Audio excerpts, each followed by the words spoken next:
साईश्वराय विद्महे सत्यदेवाय धीमहि तन्नो सर्व प्रचोदयात्। ओम श्री साईराम। तपोवनम श्री सत्यसाई सच्चरित चतुर्दश अध्याय। असीम चमत्कारिता।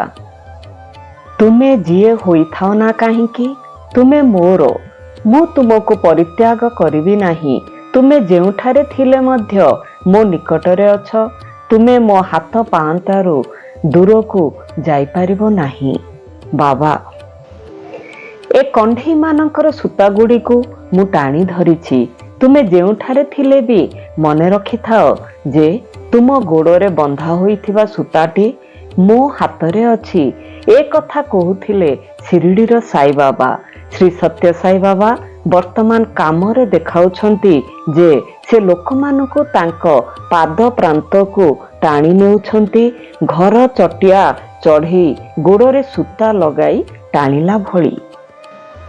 अखिल लोक उद्धारक जॉन हिस्लप और जीसुଙ୍କ मूर्ति। ଏହା मेक्सिकोर जॉन हिस्लपଙ୍କ विषय। से 16 वर्ष बयसरू आध्यात्मिकता प्रति आकृष्ट हेले। से जणे सत्यानुसंधिचु और निष्ठावान साधक। से डॉक्टर आनी बेसांत, जीडू कृष्णमूर्ति, परमहंस जोगानंद, महर्षि महेश जोगी, स्वामी शिवानंद तथा बौद्ध तत्वर विपासना पद्धतिर विशेषज्ञ मानक संस्पर्शरे आसीथिले एवं एमानक निर्देशरे बहु वर्ष साधना करिथिले। ए सब करिसालिला परे से देखिले तांक पाश्चात्य हृदयटीरे थिबा मधुर प्रेम निर्झरटी शुष्क हेउ जाइछि। वर्तमान अछि केवल भयंकर शून्यता। 1968 से प्रथम थर पाई भगवान सत्यसाई बाबांक कथा शुणिले। पुटपर्ती आसी तांक दर्शन कले। प्रथम देखारू से जानिगले जे बाबा हेउछंती समस्त आध्यात्मिक ज्ञान और चेतनार आधार। और से परिष्कार भावे जानि पारिले जे स्वयं भगवान तांक हृदय रे प्रेम रूप रे प्रवेश करिछंती और से प्रेम बाबांक भिन्न अन्य केही नुह। तांकरी एही महान अनुभूति बलरे समग्र विश्व जे प्रेमाभावरे जड़ित होई रहिछि एही अंतर्दृष्टि से बढ़ाई पारिले। 1973 मसीहा शिवरात्रि पूर्व दिन बाबा हिस्लप और अन्य केते जनकु नहीं मैसूर जिलार बंदीपुर जंगल को गले। दिन द्विपहर बेले से सेठाकार अतिथिशाला रे पहुंचिले। संध्यार जंगलर केतेक अधिवासी सहायतारे गोटे पहाड़िया झरणा कूल रे जाई पहुंचिले। से बाली रे बसी सामान्य विश्राम कले। आमी गोटे बुदा गछरू 2 खंड पंचा डाल भांगी ताहाकु क्रॉस आकार दे हिस्लप को पचारिले, ए कौन? हिस्लप कहले, क्रॉस। स्वामी ताहाकु निज पापुली रे रखिले। अन्य पापुली द्वारा घोड़ाई दे 3 थर फुंकी देले। पापुली खोलिला बेलକୁ क्रॉस उपरे जीसुଙ୍କ मूर्ति थिबा देखागला। सेठी को हिस्लप को देई कहिले, जीसु शेष निश्वास त्याग कला बेलକୁ ठीक एही भली देखा जाउथिले। चित्र तारका माने जेउ भली आंकुछंती बा लेखक माने जेपरि वर्णना करंती ताहा प्रकृत रूप नुहे। 8 दिन धरी से किछि खाई नथिले। तांक पाकस्थली खाली होई भितरକୁ पसी जाइथिला। देह सुखी जाइथिला ओ पंजरा हाड़ परिष्कार भावे गणी हेउ जाउथिला। हिस्लप निर्बाक निष्पाद होई क्रॉस आड़ को चाहि रहिथिले। बाबा पुनर्बार कहि चलिले, जीसु जे क्रॉस उपरे प्राण त्याग करिथिले ताहा जेउ काठरे निर्मित होउथिला ए क्रॉस मध्य सेही काठरे निर्मित। 2000 वर्ष तलर सेही पुराणा काठ संधान करबाकू मते किछि समय नेबाकू पड़िला। से मूल काठर प्रत्येकटी अंश इतिमध्यरे विभाजित होई महाभूतर उपादान सहित मिसी गलाणी। सेथिपई मते प्रथमे तार उपादान गुडी को संग्रह करबाकू पड़िला एवं यथेष्ट परिमाण रे संग्रह करि सारिला परे ए क्रॉस टी को निर्माण करी हातर सृष्टि कली। ए क्रॉस उपरे जीसुଙ୍କ जेपरि देखुच से तांक मृत्यु समय ठीक एई भली दिसुथिले। ଏହାର ସପ୍ତାହକ ପରେ ହିସ୍ଲପ ଓ ତାଙ୍କ ସ୍ତ୍ରୀ ମେକ୍ସିକୋ ପ୍ରତ୍ୟାବର୍ତ୍ତନ କଲେ। କ୍ରସରେ ଥିବା ଯୀଶୁଙ୍କ ମୂର୍ତ୍ତି ଅତି ଛୋଟ ଆକାରରେ ହୋଇଥିବାରୁ ତାହା ପରିଷ୍କାର ଭାବେ ଦେଖାଯାଉନଥିଲା। ହିସ୍ଲପଙ୍କର ଜଣେ ବନ୍ଧୁ ୱାଲ୍ଟର ଭଲଫ ସେହି ଯୀଶୁ ମୂର୍ତ୍ତିର ରଙ୍ଗୀନ ଫଟୋମାନ ଖଣ୍ଡ ଖଣ୍ଡ କରି ଉଠାଇଲେ, ବଡ଼ ଆକାର କଲେ ଏବଂ ସବୁ ଖଣ୍ଡକୁ ଯୋଡ଼ି ବେଶ୍ ବଡ଼ ଫଟୋ ତିଆରି କଲେ। ଏ ଫଟୋକୁ ଚାହିଁଲେ ଅନ୍ତର ଭିତରେ ଘାଣ୍ଟି ହୋଇଗଲା ପରି ଲାଗୁଥିଲା। ମନରେ ଅସୀମ ଦୟା ଓ କରୁଣା ଭାବ ସୃଷ୍ଟି ହେଉଥିଲା। ଫଟୋରେ ବିଭିନ୍ନ ଖଣ୍ଡଗୁଡ଼ିକ ଗୋଟିଏ ଟେବୁଲ ଉପରେ ସଜା ହୋଇ ରଖାଯାଇଥିଲା ଏବଂ ମୂର୍ତ୍ତିରେ ଥିବା ଅତି ସୂକ୍ଷ୍ମ କାରୁକାର୍ଯ୍ୟ ଗୁଡ଼ିକ ପରିଷ୍କାର ଭାବେ ଦୃଷ୍ଟିଗୋଚର ହେଉଥିଲା। ଦର୍ଶକମାନେ ଭଗବାନ ସତ୍ୟସାଇଙ୍କ ସର୍ଜନା ଦେଖି ଆଶ୍ଚର୍ଯ୍ୟଚକିତ ହୋଇଯାଇଥିଲେ। ସେଦିନ ପର୍ଯ୍ୟନ୍ତ ମେକ୍ସିକୋ ଉପକୂଳରେ ଆକାଶ ବେଶ୍ ପରିଷ୍କାର ଥିଲା। ହଠାତ୍ କୌଣସି ସତର୍କବାଣୀ ନଥାଇ ଆକାଶରେ କଳା ବାଦଲ ଛାଇଗଲା ଓ ପ୍ରଚଣ୍ଡ ଶବ୍ଦ କରି ଗୋଟାଏ ବଜ୍ରପାତ ହେଲା। ପ୍ରବଳ ବାତ୍ୟା ପ୍ରବାହିତ ହେଲା। କବାଟ ଝରକା ଭାଙ୍ଗିଯିବା ପରି ଜଣାଗଲା। ଏହି ବିତ୍ପାତ ଆରମ୍ଭ ହେବା ସମୟରେ ହଠାତ୍ ଶ୍ରୀମତୀ ହିସ୍ଲପ କହି ଉଠିଲେ, ବର୍ତ୍ତମାନ ଅପରାହ୍ନ 5 ଘଣ୍ଟିକା। ଆଜି ମଧ୍ୟ ଶୁକ୍ରବାର, ଯୀଶୁଙ୍କ ମୃତ୍ୟୁର ଦିନ ଓ ସମୟ। ଆଜି ଏହି କ୍ଷଣି ଆମ୍ଭମାନଙ୍କ ଆଖି ଆଗରେ ଯାହା ଘଟିଯାଇଛି ସେ ସବୁ ଠିକ୍ ଠିକ୍ ଭାବେ ବାଇବେଲରେ ବର୍ଣ୍ଣିତ ହୋଇଛି। ସେ ଖଣ୍ଡେ ବାଇବେଲ ଆଣି ସେହି ଅଂଶଟି ପଢ଼ିଲେ। ଯେଉଁ ମୁହୂର୍ତ୍ତରେ ଯୀଶୁ ମୃତ୍ୟୁବରଣ କରିଥିଲେ ସେ ସମୟରେ ପ୍ରବଳ ତୋଫାନ ବଜ୍ରପାତ ସହ ଘଡ଼ଘଡ଼ି ଚଡ଼ଚଡ଼ିର ଆକାଶ କମ୍ପି ଯାଇଥିଲା। ମନ୍ଦିରମାନଙ୍କରେ ଥିବା ପବିତ୍ର ଫଟୋ ଓ ଚିତ୍ର ସମୂହ ଉଡ଼ି ଯାଇଥିଲା। ସେଦିନ ହିସ୍ଲପଙ୍କ ଘରେ ଉପସ୍ଥିତ ଥିବା ସମସ୍ତେ ଏଭଳି ଏକ ଆଶାତୀତ ଦୃଶ୍ୟ ଘଟିବା ଦେଖି ଉତ୍ଫୁଲ୍ଲିତ ହୋଇଯାଇଥିଲେ। ପରଦିନ ସାଣ୍ଡିଏଗାର ପାଣିପାଗ ଅଫିସ କହିଲା, ଆଶା କରାଯାଉନଥିବା ଏକ ପ୍ରବଳ ଝଡ଼ ତୋଫାନ ହୋଇଯାଇଛି।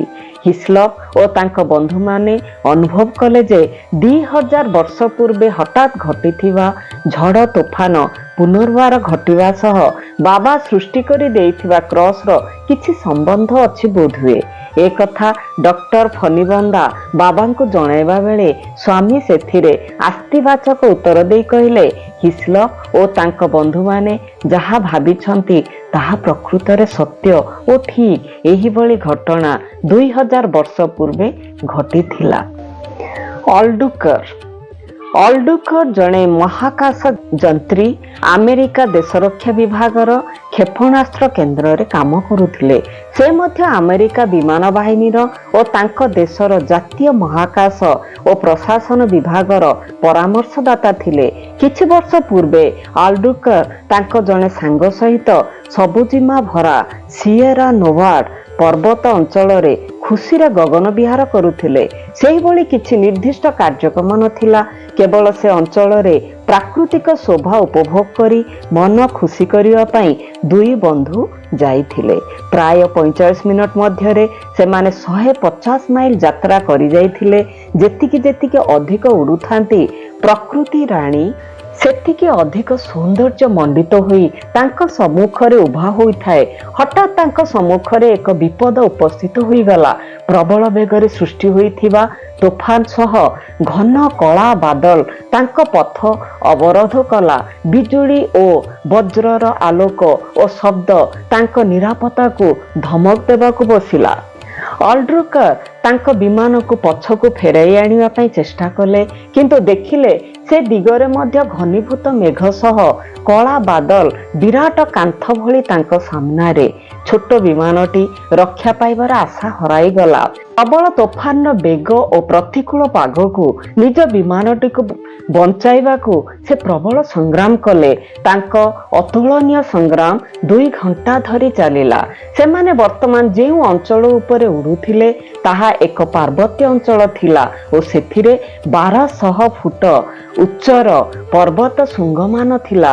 ତେଣୁ ନିଜ ବିମାନକୁ ରକ୍ଷା କରିବାକୁ ବାଧ୍ୟ ହୋଇ ଅଲ୍ଡୁକର ଯୁଦ୍ଧ ଭିତରେ ଚେଷ୍ଟା କରୁଥିଲେ ବିମାନଟିକୁ ଘନ ବାଦଲ ଘେର ଭିତରୁ ନେଇ ତା ଉପରକୁ ଚାଲିଯିବାକୁ। କିନ୍ତୁ ବହଳିଆ ବାଦଲର କାନ୍ଥ ଓ ତୋଫାନର ଗତି ବିମାନଟିକୁ ତଳକୁ ଚାପି ଦେଉଥାଏ। ଅଲ୍ଡୁକର ଉଦ୍ବେଗ ବଢ଼ିଗଲା। ଏଣେ ତାଙ୍କ ବନ୍ଧୁଙ୍କର ଅମ୍ଳଜାନ ସରିଯାଇଥିବାରୁ ସେ ମୃତପ୍ରାୟ ପଡ଼ିଥାନ୍ତି। ଅଲ୍ଡ୍ରୁକରଙ୍କ ସମସ୍ତ ଆଶା ମଉଳିଗଲା। ନିରାଶ ହୋଇ ସେ ସାହାଯ୍ୟ ପାଇଁ ଚିତ୍କାର କଲେ। ତାଙ୍କ ବେତାର ଯନ୍ତ୍ରକୁ ବ୍ୟବହାର କଲେ। କ୍ଷୀଣ ଆଶା ଥାଏ ଯଦି ତାଙ୍କ ଆତଙ୍କିତ ବ୍ୟାକୁଳ ଚିତ୍କାର ଉପରେ ଥିବା କାହା କାନରେ ପଡ଼େ କିଛିଟା ସାହାଯ୍ୟ ମିଳିପାରେ। ଦୈବ ଯୋଗରୁ ଜଣଙ୍କ ପାଖରେ ତାଙ୍କର କରୁଣ କାହାଣୀ ପହଞ୍ଚିଲା। କିନ୍ତୁ ଏ ନିଷ୍ଠୁର ପ୍ରାଣଘାତୀ ପାଗରେ ତାଙ୍କୁ ସାହାଯ୍ୟ କରିବାକୁ କେହି ସାହସ କଲେ ନାହିଁ। ବେତାର ଯନ୍ତ୍ରରୁ କୌଣସି ଶବ୍ଦ ଶୁଣାଗଲା ନାହିଁ। ସେ ଜାଣିଗଲେ ଯେ ତାଙ୍କ ବିମାନ ଭୂମିରେ ଥିବା ଯନ୍ତ୍ରୀ ତଥା ପାଇଲଟମାନଙ୍କ ସହ ସଂଯୋଗ ରକ୍ଷା କରିପାରୁନାହିଁ। ପାଖରେ ପଡ଼ିଥିବା ତାଙ୍କ ବନ୍ଧୁ ଜୀବିତ ଅଛନ୍ତି କି ନାହିଁ ସେଥିରେ ମଧ୍ୟ ତାଙ୍କର ସନ୍ଦେହ ଥିଲା। ତାଙ୍କର ଏତେ ବ୍ୟସ୍ତତା ଓ ଚିତ୍କାର ସତ୍ତ୍ୱେ ବନ୍ଧୁ କାହିଁ ହଲଚଲ ବି ହେଉନଥାନ୍ତି। ଶ୍ୱାସ ପ୍ରଶ୍ୱାସର ଚିହ୍ନବର୍ଣ୍ଣ ବି ଦେଖାଯାଉନଥାଏ। ପ୍ରକୃତିର ବିପର୍ଯ୍ୟୟ ସହ ସଂଗ୍ରାମ କରି କରି ଶେଷକୁ ପରାସ୍ତ ହୋଇ ହତଭାଗ୍ୟ ଅଲ୍ଡ୍ରୁକର ଧୀରେ ଧୀରେ ସମସ୍ତ ସାହସ ଓ ଶକ୍ତି ହରାଇ ବସିଲେ। ବିମାନର ଜାଳେଣୀ ସରିଆସି ତା ସୂଚନା ଦେବାକୁ ଲାଗିଲା। ଛୋଟ ବିମାନଟି ପ୍ରାକୃତିକ ଦୁର୍ଘଟଣାର ଦାଉ ଆଉ ସହିପାରୁନଥାଏ। କ'ଣ ଗୋଟିଏ ଶବ୍ଦ ହେଲା। ବୋଧହୁଏ ଇଞ୍ଜିନର କୌଣସି ଅଂଶ ଭାଙ୍ଗିଗଲା। ଅଲ୍ଡ୍ରୁକର ଜାଣିଗଲେ ଯେ ତାଙ୍କ ଜୀବନର ଅନ୍ତିମ ପର୍ଯ୍ୟାୟ ଆଗତ ପ୍ରାୟ। ହତୋତ୍ସାହିତ ଡ୍ରୁକର ବର୍ତ୍ତମାନ ଭଗବାନଙ୍କୁ ଡାକିବାକୁ ଲାଗିଲେ। ହେ ଭଗବାନ, ହେ ଭଗବାନ, ମୋତେ ବଞ୍ଚାଅ। ମୁଁ ଆଉ ପାରୁନାହିଁ। ମୋର ଆଉ ଶକ୍ତି ନାହିଁ। ଶୀଘ୍ର ଆସି ମୋତେ ଉଦ୍ଧାର କର। ମୁଁ ମରିବାକୁ ଚାହୁଁନାହିଁ। ମୁଁ ସମ୍ପୂର୍ଣ୍ଣ ଶରଣାଗତ। ମୁଁ ନିଜକୁ ଆପଣଙ୍କ ହାତରେ ଟେକି ଦେଉଛି। ଆପଣ ଯାହା ଖୁସି ତାହା କରନ୍ତୁ। ନିଜକୁ ଏଭଳି ଭାବେ ଭଗବାନଙ୍କ ଇଚ୍ଛା ଉପରେ ଛାଡ଼ି ଦେଇ ସାରିଲା ପରେ ବି ସେ ଏ ସଙ୍କଟରୁ ଉଦ୍ଧାର ପାଇବେ ବୋଲି ଭାବିନଥିଲେ। ତାଙ୍କ ବନ୍ଧୁଙ୍କ ଭଳି ତାଙ୍କ ଅମ୍ଳଜାନ ଯୋଗାଣ ମଧ୍ୟ ସରି ଆସୁଥାଏ। ଏଥର ମୃତ୍ୟୁ ସୁନିଶ୍ଚିତ। ଏପରି ଏକ ଘଡ଼ି ସନ୍ଧି ମୁହୂର୍ତ୍ତରେ ତାଙ୍କ ବେତାର ଯନ୍ତ୍ର ଜୀବନ୍ତ ହୋଇ ଉଠିଲା। ବଡ଼ ପାଟି ଓ ପରିଷ୍କାର ସ୍ୱର ତାଙ୍କୁ ଶୁଣାଗଲା। କିଏ ଜଣେ କହୁଥିଲା, ତୋଫାନ ଆକ୍ରାନ୍ତ ବିମାନ, ମୋତେ ଶୁଣିପାରୁଛ? ଅଲ୍ଡ୍ରୁକର ତାଙ୍କ ବେତାର ଯନ୍ତ୍ରକୁ ବ୍ୟବହାର କରିବା 1 ଘଣ୍ଟା ଇତିମଧ୍ୟରେ ଅତିବାହିତ ହୋଇଯାଇଥାଏ। ବର୍ତ୍ତମାନ ସେ ଶୁଣୁଥିବା କଣ୍ଠରେ ଆତ୍ମବିଶ୍ୱାସ ଭରି ରହିଥିଲା। ଦୃଢ଼ତା ଥିଲା, ଆଶ୍ୱାସନା ଥିଲା। ଡ୍ରୁକରଙ୍କ ଚକ୍ଷୁରେ ବନ୍ୟା ଆସିଗଲା। ସ୍ୱର୍ଗର ଦେବଦୂତ ଆସିଗଲେ ତାଙ୍କୁ ଉଦ୍ଧାର କରିବା ପାଇଁ ବୋଧହୁଏ। ଝୁଲୁଥିବା ମାଇକ୍ରୋଫୋନ୍ଟିକୁ ଅଣ୍ଡାଳି ଆଣି ତାହାର ବୋତାମକୁ ଦବାଇ ଦେଇ ମୁଠାଇ ଧରିଲେ। ପୁଣି ଶୁଣାଗଲା, ମୋତେ ଶୁଣିପାରୁଛ? ବିମାନଟିକୁ 60 ଡିଗ୍ରୀ ଡାହାଣକୁ ଘୁରାଅ, ତାପରେ ବାମକୁ ମୋଡ଼। ସେତେବେଳେ ତୁମେ ମୋତେ ଜାଣିପାରିବ। ଭୟ କର ନାହିଁ। ମୁଁ ତୁମକୁ ନିରାପଦରେ ତଳକୁ ଓହ୍ଲାଇ ଆଣିବି। ଅଲ୍ଡ୍ରୁକର ସେ କଥା ସବୁ ମାନିଗଲେ, କିନ୍ତୁ ନିଜ ତରଫରୁ କିଛି କଥାବାର୍ତ୍ତା କରିପାରିନଥିଲେ। ସେ ପୁନର୍ବାର ଶୁଣିଲେ, ମୁଁ ବର୍ତ୍ତମାନ ତୁମକୁ ଦେଖିପାରୁଛି। ତୁମେ କିଛି କହିବା ଦରକାର ନାହିଁ। ବର୍ତ୍ତମାନ ତୁମେ ରିନୋ ବିମାନ ଘାଟିଠାରୁ 75 ମାଇଲ ଦୂରରେ ଅଛ। ନିଜକୁ ସ୍ଥିର ରଖ। ଭୟର କାରଣ ନାହିଁ। ନିରାପତ୍ତା 75 ମାଇଲ ଦୂରରେ। ସେଠାରେ ପହଞ୍ଚିବାକୁ 30 ମିନିଟ୍ ଲାଗିବ ଯଦି ପାଗ ଅନୁକୂଳ ଥିବ। କିନ୍ତୁ ବିମାନର ଜାଳେଣୀ ମିଟରର କଣ୍ଟା ଦେଖାଉଛି ଯାହା, ଜାଳେଣୀ ଆଉ 10 ମିନିଟ୍ ଭିତରେ ସରିଯିବ। କ'ଣ କରିବେ ସେ କିଛି ଜାଣିପାରୁନଥିଲେ। ଜଣେ ଅଦୃଶ୍ୟ ବ୍ୟକ୍ତିର ନିର୍ଦ୍ଦେଶ ମାନି ସେ କାମ କରିଯାଉଥିଲେ। ଶତ୍ରୁତାପୂର୍ଣ୍ଣ ପାଗ ଓ ସଙ୍କଟପୂର୍ଣ୍ଣ ପରିସ୍ଥିତିରେ ମଧ୍ୟ ବେତାର ଯନ୍ତ୍ର ମାଧ୍ୟମରେ କଣ୍ଠସ୍ୱର ଶୁଣାଯାଉଥିଲା। ସେ କଣ୍ଠରେ ଥିଲା ଶାନ୍ତି, ଆଶ୍ୱାସନା, ଶକ୍ତି ଉତ୍ପାଦନକ୍ଷମ ଓ ଆତ୍ମବିଶ୍ୱାସ ସୃଷ୍ଟିକାରୀ ସ୍ୱର। ପ୍ରତ୍ୟେକ ପଦକ୍ଷେପରେ ସେ କହୁଥିଲା କିଭଳି ବିମାନଟିକୁ ନିୟନ୍ତ୍ରଣରେ ରଖିବାକୁ ହେବ। ତାର ଶେଷ ବାକ୍ୟ ଥିଲା, ଏହି ଦିଗରେ ସିଧା ଗଲେ ତୁମେ ଘନ ବାଦଲ ଆବୃତ ଅଞ୍ଚଳରୁ ବାହାରିଯିବ। ତାପରେ ଦେଖିବ ରିନୋ ବିମାନ ଘାଟି। ଓହ୍ଲାଇବା ଆରମ୍ଭ କର। ମୁଁ ଏବେ ଯାଉଛି। ଶୁଭାଶିଷ ସହ ସୌଭାଗ୍ୟ କାମନା କରୁଛି। ବାସ୍। ଉପଯୁକ୍ତ ସମୟରେ ଉପଯୁକ୍ତ ସାହାଯ୍ୟ ପ୍ରଦାନ କରିଥିବା ଦରଦୀ ବ୍ୟକ୍ତି କିନ୍ତୁ ନିଜ ପରିଚୟ ଦେଇନଥିଲେ। ଠିକ୍ 12 ମିନିଟ୍ ପରେ ଅଲ୍ଡ୍ରୁକନ୍ ବାଦଲ ଘେର ଭିତରୁ ବାହାରି ଆସି ରିନୋ ବିମାନ ଘାଟିକୁ ଦେଖିପାରିଲେ। ତାହା ବରଫାଚ୍ଛାଦିତ ହୋଇଥିଲା। ଓହ୍ଲାଇବା ପାଇଁ ସେ ଅନୁମତି ମାଗିଲେ। ବିମାନଟି ଭୂମି ସ୍ପର୍ଶ କରିବାର କ୍ଷଣକ ପୂର୍ବରୁ ମୃତ୍ୟୁବତ୍ ପଡ଼ିଥିବା ବନ୍ଧୁ ଜଣକ ଆଖି ଖୋଲି ଉଠି ବସିଲେ। ବିମାନଟି ଠିଆ ହେବା ମାତ୍ରେ ଗୋଟିଏ ଜିପ୍ ଆସି ତାଙ୍କୁ ଘେନିଗଲା। ଦୁଇ ବନ୍ଧୁ ସେଥିରେ ବସି ବିମାନ ଟ୍ରାଫିକ୍ ନିୟନ୍ତ୍ରଣ ପାଖକୁ ଆସିଲେ। ନିୟନ୍ତ୍ରକ ତାଙ୍କୁ ପଚାରିଲେ, ଅସମୟରେ କିପରି ଆସିଲ? କ'ଣ ହେଲା? ଆମ ରାଡାର କୌଣସି ବିମାନ ଆସିବାର ସୂଚନା ନଥିଲା। ଅଳ୍ପ ସମୟ ପୂର୍ବରୁ ଏ ବିମାନ ବନ୍ଦରଟି ବରଫ ଝଡ଼ରେ ବିଧ୍ୱସ୍ତ ଅବସ୍ଥାରେ ଥିଲା। ଏଠାରେ ଜୀବିତ ଅବସ୍ଥାରେ କିପରି ଓହ୍ଲାଇଲ? କୌଣସି ଅଘଟଣ ନ ଘଟି ନିରାପଦରେ ବିମାନ ସହିତ ଏଠାରେ ପହଞ୍ଚିବା ତ ବିଶ୍ୱାସର ବାହାର କଥା। କର୍ତ୍ତୃପକ୍ଷ କହିଲେ, ବର୍ତ୍ତମାନ ମଧ୍ୟ ଏଠାରେ ଆଉ ଏକ ବରଫ ଝଡ଼ ଘନୀଭୂତ ହେଉଅଛି। ତେଣୁ ଆପଣମାନେ ଦକ୍ଷିଣ ଦିଗକୁ ମେକ୍ସିକୋ ଆଡ଼କୁ ଚାଲି ଯାଆନ୍ତୁ। ସେମାନେ ତାଙ୍କ ବିମାନଟିକୁ ସଜାଡ଼ି ନେଲେ, ଜାଳେଣୀ ଭର୍ତ୍ତି କଲେ ଓ ମେକ୍ସିକୋରେ ପହଞ୍ଚି ବିଶ୍ରାମ କରିବାକୁ ଆଶ୍ରୟସ୍ଥଳ ଖୋଜୁ ଖୋଜୁ ଇନ୍ଦ୍ରା ଦେବୀଙ୍କ ଆଶ୍ରମରେ ପହଞ୍ଚିଲେ। ଆଶ୍ରମ ସାରା ଉଜ୍ଜ୍ୱଳ ଆଲୋକ ଉଦ୍ଭାସିତ ହେଉଥିଲା। ସେମାନେ ଡାକିଲା ବେଳେ କେହି ଉତ୍ତର ଦେଲେ ନାହିଁ। ତେଣୁ ସେମାନେ ବାହାର ଫାଟକ ଖୋଲି ନୀରବତାର ସହିତ ଭିତରକୁ ଗଲେ। ସଙ୍ଗୀତର ମଧୁର ମୂର୍ଚ୍ଛନା ଶୁଣାଯାଉଥିଲା। ଅଳ୍ପ କେତେକ ଲୋକ ଲାଲ ରଙ୍ଗ ପୋଷାକ ପରିହିତ ଜଣେ ଈଶ୍ୱର କୋଟି ପୁରୁଷଙ୍କ ଫଟୋ ସାମ୍ନାରେ ଦଣ୍ଡାୟମାନ ହୋଇ ଆରତି କରୁଥିଲେ। ଫଟୋ ସାରା ବିଭୂତିରେ ଆବୃତ ହୋଇଥିଲା। ମୁହୂର୍ତ୍ତକ ମଧ୍ୟରେ ଅଲ୍ଡ୍ରୁକନ୍ଙ୍କୁ ଜଣାଗଲା ଯେ ଏହି ଈଶ୍ୱର କୋଟି ପୁରୁଷଙ୍କ ସହ ଅଳ୍ପ ସମୟ ପୂର୍ବରୁ ତାଙ୍କୁ ଉଦ୍ଧାର କରିଥିବା କଣ୍ଠସ୍ୱର ସହ କୌଣସି ଅପ୍ରମେୟ ସମ୍ପର୍କ ଅଛି। ଇନ୍ଦ୍ରା ଦେବୀଙ୍କ ଠାରୁ ସେ ଭଗବାନ ସତ୍ୟସାଇଙ୍କ ପ୍ରେମ ଓ କରୁଣା ବିଷୟରେ ଶୁଣିଲେ। ଏହାର କିଛି ଦିନ ଭିତରେ ସେ ଭାରତକୁ ଆସି ପ୍ରଶାନ୍ତି ନିଳୟମରେ ପହଞ୍ଚିଲେ। ସଙ୍କଟମୟ ତୋଫାନରେ ପଡ଼ିଥିବା ସମୟରେ ସେ ଯାହାର କଣ୍ଠସ୍ୱର ଶୁଣିଥିଲେ ତାହା ଭଗବାନ ସତ୍ୟସାଇଙ୍କର ଥିଲା କି? ଏ କଥା ସିଧାସଳଖ ତାଙ୍କୁ ପଚାରିବାକୁ ସେ ଉଚିତ ମଣିଲେ ନାହିଁ। ତାଙ୍କ ସନ୍ଦେହର ଉତ୍ତର ପାଇବା ପାଇଁ ତାଙ୍କୁ କେତେକ ଘଟଣା ଦେଖିବାକୁ ପଡ଼ିଲା। ପୁଟପର୍ତ୍ତିରେ ତାଙ୍କ କୋଠରୀରେ ଥିବା ଜଣେ ଭାରତୀୟ ବନ୍ଧୁ ତାଙ୍କର ବ୍ୟକ୍ତିଗତ ଅନୁଭୂତିମାନ ବର୍ଣ୍ଣନା କରିଲା ବେଳେ ଅଲ୍ଡ୍ରୁକନ୍ଙ୍କୁ ସେସବୁ ନିଜ ଅନୁଭୂତି ଭଳି ଲାଗିଲା। ତାଙ୍କୁ ସନ୍ଦେହ ଏଠାରେ ପରିଷ୍କାର ହୋଇଗଲା ଏବଂ ସେ ଶାନ୍ତି ଓ ସନ୍ତୋଷ ଲାଭ କଲେ। ବାବା କହନ୍ତି, ମୋତେ ଯେଉଁ ନାମରେ ଡାକୁଛ ଡାକିପାର, ସବୁ ନାମ ମୋତେ ହିଁ ସୂଚାଏ। ତାଙ୍କର ଏହି ଘୋଷଣାର ସତ୍ୟତା ସେ ପ୍ରମାଣ କରି ଦେଖାଇଦେଲେ। 15,000 ଫୁଟ ଉପରୁ ଉଡ଼ୁଥିବା ବିପର୍ଯ୍ୟୟ ଆକ୍ରାନ୍ତ, ସଂଗ୍ରାମରେ ପରାସ୍ତ ଓ ପରିଶେଷରେ ଶରଣାଗତ ଅଲ୍ଡ୍ରୁକନ୍ଙ୍କୁ ନାଟକୀୟ ଭଙ୍ଗୀରେ ଉଦ୍ଧାର କରି ଇନ୍ଦ୍ରା ଦେବୀ। ରୁଷ ଦେଶରେ ଜନ୍ମିତା ଇନ୍ଦ୍ରା ଦେବୀ ଭାରତର ଯୋଗ ବିଦ୍ୟାରେ ପାରଦର୍ଶିତା ହାସଲ କରିଥିଲେ। ସେ ତାଙ୍କ ମୂଳ ଋଷୀୟ ନାମକୁ ବଦଳାଇ ଡକ୍ଟର ଶ୍ରୀମତୀ କେନେରେ ଭାରତୀୟ ନାମ ଇନ୍ଦ୍ରା ଦେବୀ ଗ୍ରହଣ କଲେ। ସେ ମେକ୍ସିକୋର ଟେକେଟ୍ ଆଶ୍ରମରେ ଯୋଗ ଶିକ୍ଷା ଦେବାରେ ନିୟୋଜିତ ଅଛନ୍ତି। ସେ 60 ବର୍ଷ ବୟସରେ ହାବଡ଼ା ମର୍ଫେଟ୍ଙ୍କୁ ଭେଟିଲେ ମାଡ୍ରାସରେ ଏବଂ ତାଙ୍କଠାରୁ ପ୍ରଥମ ଥର ପାଇଁ ଭଗବାନ ସତ୍ୟସାଇ ବାବାଙ୍କ ବିଷୟରେ ଶୁଣିଲେ। କିନ୍ତୁ ତାହା ତାଙ୍କୁ କିଛି ପ୍ରଭାବିତ କରିପାରିନଥିଲା। ଥରେ ମୁମ୍ବାଇରେ ଥିଲାବେଳେ ଛାୟାଶାସ୍ତ୍ରୀ କାନ୍ତିଲାଲ ପାଣ୍ଡ୍ୟାଙ୍କ ପାଖରେ ଥିବା ଭୃଗ ସଂହିତା ଦେଖିବାର ସୁଯୋଗ ପାଇଲେ। ସେ ଗ୍ରନ୍ଥରେ ତାଙ୍କ ବିଷୟରେ କ'ଣ ଅଛି ସେ ଜାଣିବାକୁ ଚାହିଁଲେ।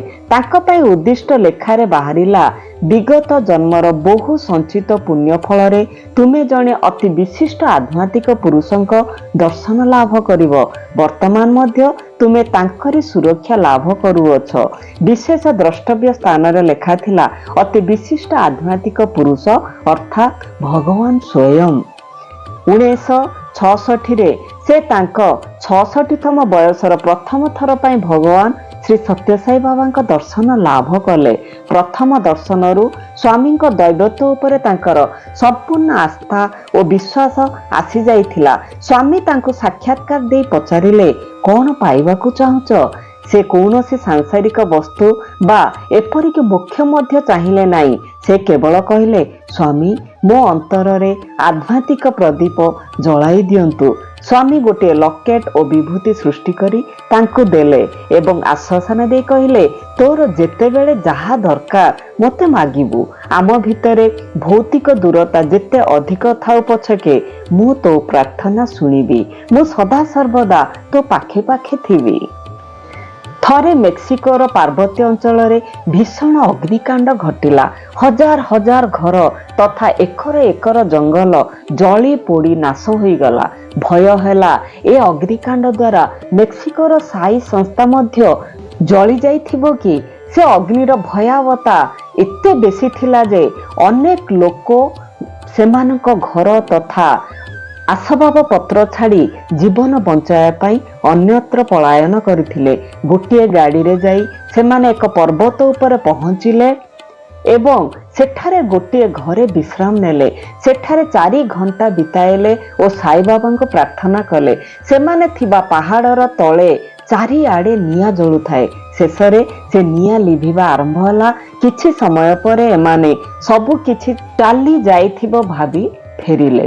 ଆଶ୍ଚର୍ଯ୍ୟ ତଥା ସ୍ତମ୍ଭୀଭୂତ ହୋଇ ସେମାନେ ଦେଖିଲେ ଇନ୍ଦ୍ରାଦେବୀଙ୍କ ଆଶ୍ରମରେ ଚତୁଃପାର୍ଶ୍ୱ ଅଗ୍ନିକାଣ୍ଡରେ ନଷ୍ଟ ହୋଇଯାଇଛି, ହେଲେ ଆଶ୍ରମକୁ ଅଗ୍ନି ସ୍ପର୍ଶ କରିନାହିଁ। ଆଶ୍ରମର ସୌନ୍ଦର୍ଯ୍ୟ ତଥା ମର୍ଯ୍ୟାଦା ଆଦୌ ନ ହୋଇନଥିଲା। ଏପରିକି ପ୍ରାର୍ଥନା ଗୃହର ଶୁଭ୍ର କାର୍ପେଟ ଠିକ୍ ପୂର୍ବ ଭଳି ପରିଷ୍କାର ଓ ସୁନ୍ଦର ଥିଲା। ସେମାନଙ୍କୁ ଲାଗିଲା ବାବା ନିଜେ ସଶରୀରରେ ଉପସ୍ଥିତ ରହି ଆଶ୍ରମକୁ ନିରାପଦ ରଖିଥିଲେ। ଏଠାରେ ଏହି ଅଗ୍ନିକାଣ୍ଡ ଘଟିବା ସମୟରେ ଇନ୍ଦ୍ରାଦେବୀ ଚିକାଗୋରେ ବାବାଙ୍କ ବିଷୟରେ ବକ୍ତୃତା ଦେଉଥିଲେ।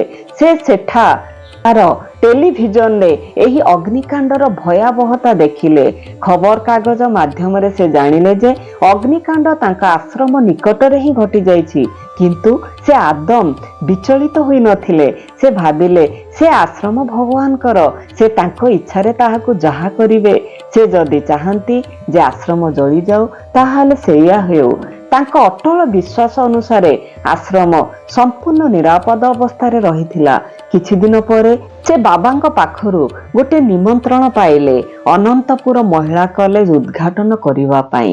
ସେ ମେକ୍ସିକୋରୁ ଆସି ସେ ଉତ୍ସବରେ ଯୋଗଦେଲେ। ସେ ଫେରିବା ପୂର୍ବରୁ ବାବା ତାଙ୍କ ପାଇଁ ଲକ୍ଷ୍ମୀ ଠାକୁରାଣୀଙ୍କ ମୂର୍ତ୍ତି ଥିବା ଗୋଟିଏ ଲକେଟ୍ ସୃଷ୍ଟି କରି ତାଙ୍କୁ ଦେଲେ ଏବଂ କହିଲେ, ଏଇଟି ତୋ ଘର ପାଇଁ, ଏ ତୋ ଘରକୁ ରକ୍ଷା କରୁଥିବ। ଏହାପରେ ସେଠାରେ ଆଉ ଅଗ୍ନିଭୟ ରହିବ ନାହିଁ। ଇନ୍ଦ୍ରାଦେବୀ ଯେତେବେଳେ ପୁଟପର୍ତ୍ତି ଆସନ୍ତି ସେଠାରେ ଥିବା ସ୍କୁଲ ପିଲାଙ୍କ ପାଇଁ ଯୋଗ କ୍ଲାସ ଆୟୋଜନ କରନ୍ତି। ବାବା ମଧ୍ୟ ତାଙ୍କ ସେବାରେ ଖୁସି ହେଉଥାନ୍ତି। ଥରେ ବାବା ତାଙ୍କ ପାଇଁ ଗୋଟିଏ ହୀରକ ଖଚିତ ମୁଦି ସୃଷ୍ଟି କଲେ, କିନ୍ତୁ ଏହାର ବହୁ ବର୍ଷ ପୂର୍ବରୁ ସେ ସମସ୍ତ ପ୍ରକାର ଅଳଙ୍କାର ବ୍ୟବହାର କରିବା ଛାଡ଼ି ଦେଇଥିଲେ। ତଥାପି ଏ ମୁଦିଟିକୁ ସେ ପିନ୍ଧିଲେ। ମନେ ମନେ ଭାବିଲେ, ଏଥିରେ ବାବାଙ୍କ ମୂର୍ତ୍ତି ଥାନ୍ତା କି? ସ୍ୱାମୀ ତାଙ୍କ ଭାବ ବୁଝିପାରିଲେ। ସେ ମୁଦିଟି ତାଙ୍କ ହାତରୁ ନେଇ ତାଙ୍କୁ ଫୁଙ୍କି ଦେଲେ। ବର୍ତ୍ତମାନ ତାହାର ରୂପ ବଦଳିଗଲା। ଗୋଟିଏ ଛୋଟ ପଥର ଉପରେ ସ୍ୱାମୀଙ୍କ ରୂପ ଦେଖାଗଲା। ସ୍ୱାମୀ ନିଜେ ଏଇଟିକୁ ତାଙ୍କୁ ପିନ୍ଧାଇ ଦେଇ କହିଲେ, ଯେତେବେଳେ ଇଚ୍ଛା କରିବୁ ଏହି ମୁଦିରେ ମୋତେ ଦେଖିପାରିବୁ। କେବଳ ତୁ, ଆଉ କେହି ଏ ମୁଦି ମାଧ୍ୟମରେ ମୋତେ ଦେଖିପାରିବେ ନାହିଁ। ତୁ ଏ ମୁଦିକୁ ଚାହିଁଲେ ମୁଁ ଭାରତରେ ସେତେବେଳେ ଯାହା କରୁଥିବି ତୁ ସେହି ଅବସ୍ଥାରେ ଦେଖିପାରିବୁ। ଥରେ ଇନ୍ଦ୍ରାଦେବୀ କାଲିଫର୍ଣ୍ଣିଆରେ ଥିଲେ। ସେ ମୁଦିକୁ ଚାହିଁ ଦେଖିଲେ ବାବା ଗୋଟିଏ ଧଳା କାରରେ ବସିଛନ୍ତି। ସେ ଏସବୁ କଥା ତାଙ୍କ ଡାଏରୀରେ ଲିପିବଦ୍ଧ କଲେ। ଆଉ ଥରେ ସେ ମୁଦିକୁ ଚାହିଁ ଦେଖିଲେ ବାବା ତାଙ୍କ ସାମ୍ନାରେ ଅର୍ଦ୍ଧବୃତ୍ତାକାରରେ ବସିଥିବା ଭକ୍ତମାନଙ୍କ ସଙ୍ଗେ କଥାବାର୍ତ୍ତା କରୁଛନ୍ତି। ତାଙ୍କୁ ଲାଗିଲା ଏ ଦୃଶ୍ୟ ପ୍ରଶାନ୍ତି ନିଳୟର ନୁହେଁ। ତାହା ମଧ୍ୟ ସେ ନିଜ ଡାଏରୀରେ ଲିପିବଦ୍ଧ କଲେ। ପରେ ସେ ଯେତେବେଳେ ପ୍ରଶାନ୍ତି ନିଳୟକୁ ଆସିଲେ ତାଙ୍କ ଡାଏରୀ ସହିତ କସ୍ତୁରୀଙ୍କ କଥା ମିଶାଇ ଜାଣିଲେ ସେ ସବୁ ସତ୍ୟ। ସେ ଜାଣିଥିଲେ ବାବାଙ୍କ ଗାଡ଼ି ରଙ୍ଗ ଧଳା ନୁହେଁ, କିନ୍ତୁ ସେ ଯେଉଁଦିନ କଥା କହୁଥିଲେ ସେଦିନ ବାବା ଗୋଟିଏ ଧଳା କାରରେ ଯାଇଥିଲେ। ଦ୍ୱିତୀୟ ଘଟଣାଟି ମଧ୍ୟ ସତ୍ୟ। ତାହା ପ୍ରଶାନ୍ତି ନିଳୟରେ ନୁହେଁ। ସେଦିନ ବାବା ସୁଦୂର କେରଳରେ ଥିଲେ। 1970 ନଭେମ୍ବର 21 ତାରିଖରେ ଶ୍ରୀ ସତ୍ୟସାଇ ସଂଗଠନରେ ଚାରିଥ ସର୍ବଭାରତୀୟ କର୍ମକର୍ତ୍ତା ମାନଙ୍କର ସମ୍ମିଳନୀ ପ୍ରଶାନ୍ତି ନିଳୟମରେ ହେଉଥାଏ। ଭଗବାନଙ୍କର ଉପସ୍ଥିତିରେ ଇନ୍ଦ୍ରା ଦେବୀ ବକ୍ତୃତା ପ୍ରଦାନ କଲେ। ତାଙ୍କ ବକ୍ତୃତାରେ ସେ ଏଇ ଦୁଇଟି ଘଟଣା ବର୍ଣ୍ଣନା କଲେ। ଶ୍ରୀ କସ୍ତୁରୀ ହାସ୍ୟ ଛଳରେ କହିଲେ, ତୁମେ ତାହେଲେ ବାବାଙ୍କ ବିରୁଦ୍ଧରେ ଗୁପ୍ତଚର କାମ କରୁଛ? ବାବା ତଥା ସମଗ୍ର ଶ୍ରୋତାବୃନ୍ଦ ବଡ଼ ପାଟିରେ ହସି ଉଠିଲେ। ଇନ୍ଦ୍ରା ଦେବୀ ସିନେମା, ପୁସ୍ତକ ଓ ବକ୍ତୃତା ମାଧ୍ୟମରେ ଆମେରିକାରେ ବାବାଙ୍କ ବାର୍ତ୍ତା ପ୍ରସାର କରିବା ଦିଗରେ ବହୁ ମୂଲ୍ୟବାନ ସେବା ପ୍ରଦାନ କରିଛନ୍ତି। ଏଭଳି ସତ୍ତା ଆୟୋଜନ କରିବା ଦ୍ୱାରା ସେ ଏକ ସମସ୍ୟାର ସମ୍ମୁଖୀନ ହେଲେ। ସଭାରେ ଉପସ୍ଥିତ ଥିବା ଲୋକମାନେ ସ୍ୱାମୀଙ୍କ ଶ୍ରୀହସ୍ତ ନିର୍ମିତ ବିଭୂତି ପାଇବାକୁ ଚାହିଁଲେ। ଏହାପରେ ସେ ଯେତେବେଳେ ସ୍ୱାମୀଙ୍କ ପାଖକୁ ଆସିଲେ, ଲୋକଙ୍କର ବିଭୂତି ଆଶା ତଥା ସ୍ୱାମୀଙ୍କୁ କହିଲେ। ହଠାତ୍ ଗୋଟିଏ ଘୋଡ଼ଣୀ ଥିବା ରୌପ୍ୟ ପାତ୍ର ସ୍ୱାମୀଙ୍କ ହାତକୁ ଆସିଗଲା। ତାହାକୁ ଦେଖାଇ ସ୍ୱାମୀ କହିଲେ, ଏହା ବିଭୂତିର ଏକ ଅକ୍ଷୟ ପାତ୍ର। ତୁ ଏଥିରୁ ଯେତେ ଇଚ୍ଛା ସେତେ ବିଭୂତି ବଣ୍ଟନ କରିପାରିବୁ। ଏହା କେବେ ହେଲେ ସରିଯିବ ନାହିଁ। ସ୍ୱାମୀ ସେଥିରେ ଥିବା ସମସ୍ତ ବିଭୂତିକୁ ଖଣ୍ଡେ କାଗଜରେ ଢାଳିଦେଲେ ଓ ଆସ୍ତେ ଆସ୍ତେ ତା ଉପରେ ଟିପ ମାରିଲେ। ସଙ୍ଗେ ସଙ୍ଗେ ତାହା ନୂଆ ବିଭୂତିରେ ପୂର୍ଣ୍ଣ ହୋଇଗଲା। ବିଭୂତିର ଏହି ଅକ୍ଷୟ ପାତ୍ରଟି ଇନ୍ଦ୍ରା ଦେବୀଙ୍କୁ ଦେବାବେଳେ ସ୍ୱାମୀ କହିଲେ, ଏହା ଦ୍ୱାରା ତୁ ରୋଗ ଆରୋଗ୍ୟ କରିପାରିବୁ। ଏହାପରେ ଯେତେବେଳେ କୌଣସି ରୁଗ୍ଣ ବ୍ୟକ୍ତି ତାଙ୍କ ପାଖକୁ ଆସନ୍ତି, ସେ ଏହି ବିଭୂତି ଦେଇ ସ୍ୱାମୀଙ୍କ ମହିମା ବର୍ଣ୍ଣନା କରନ୍ତି।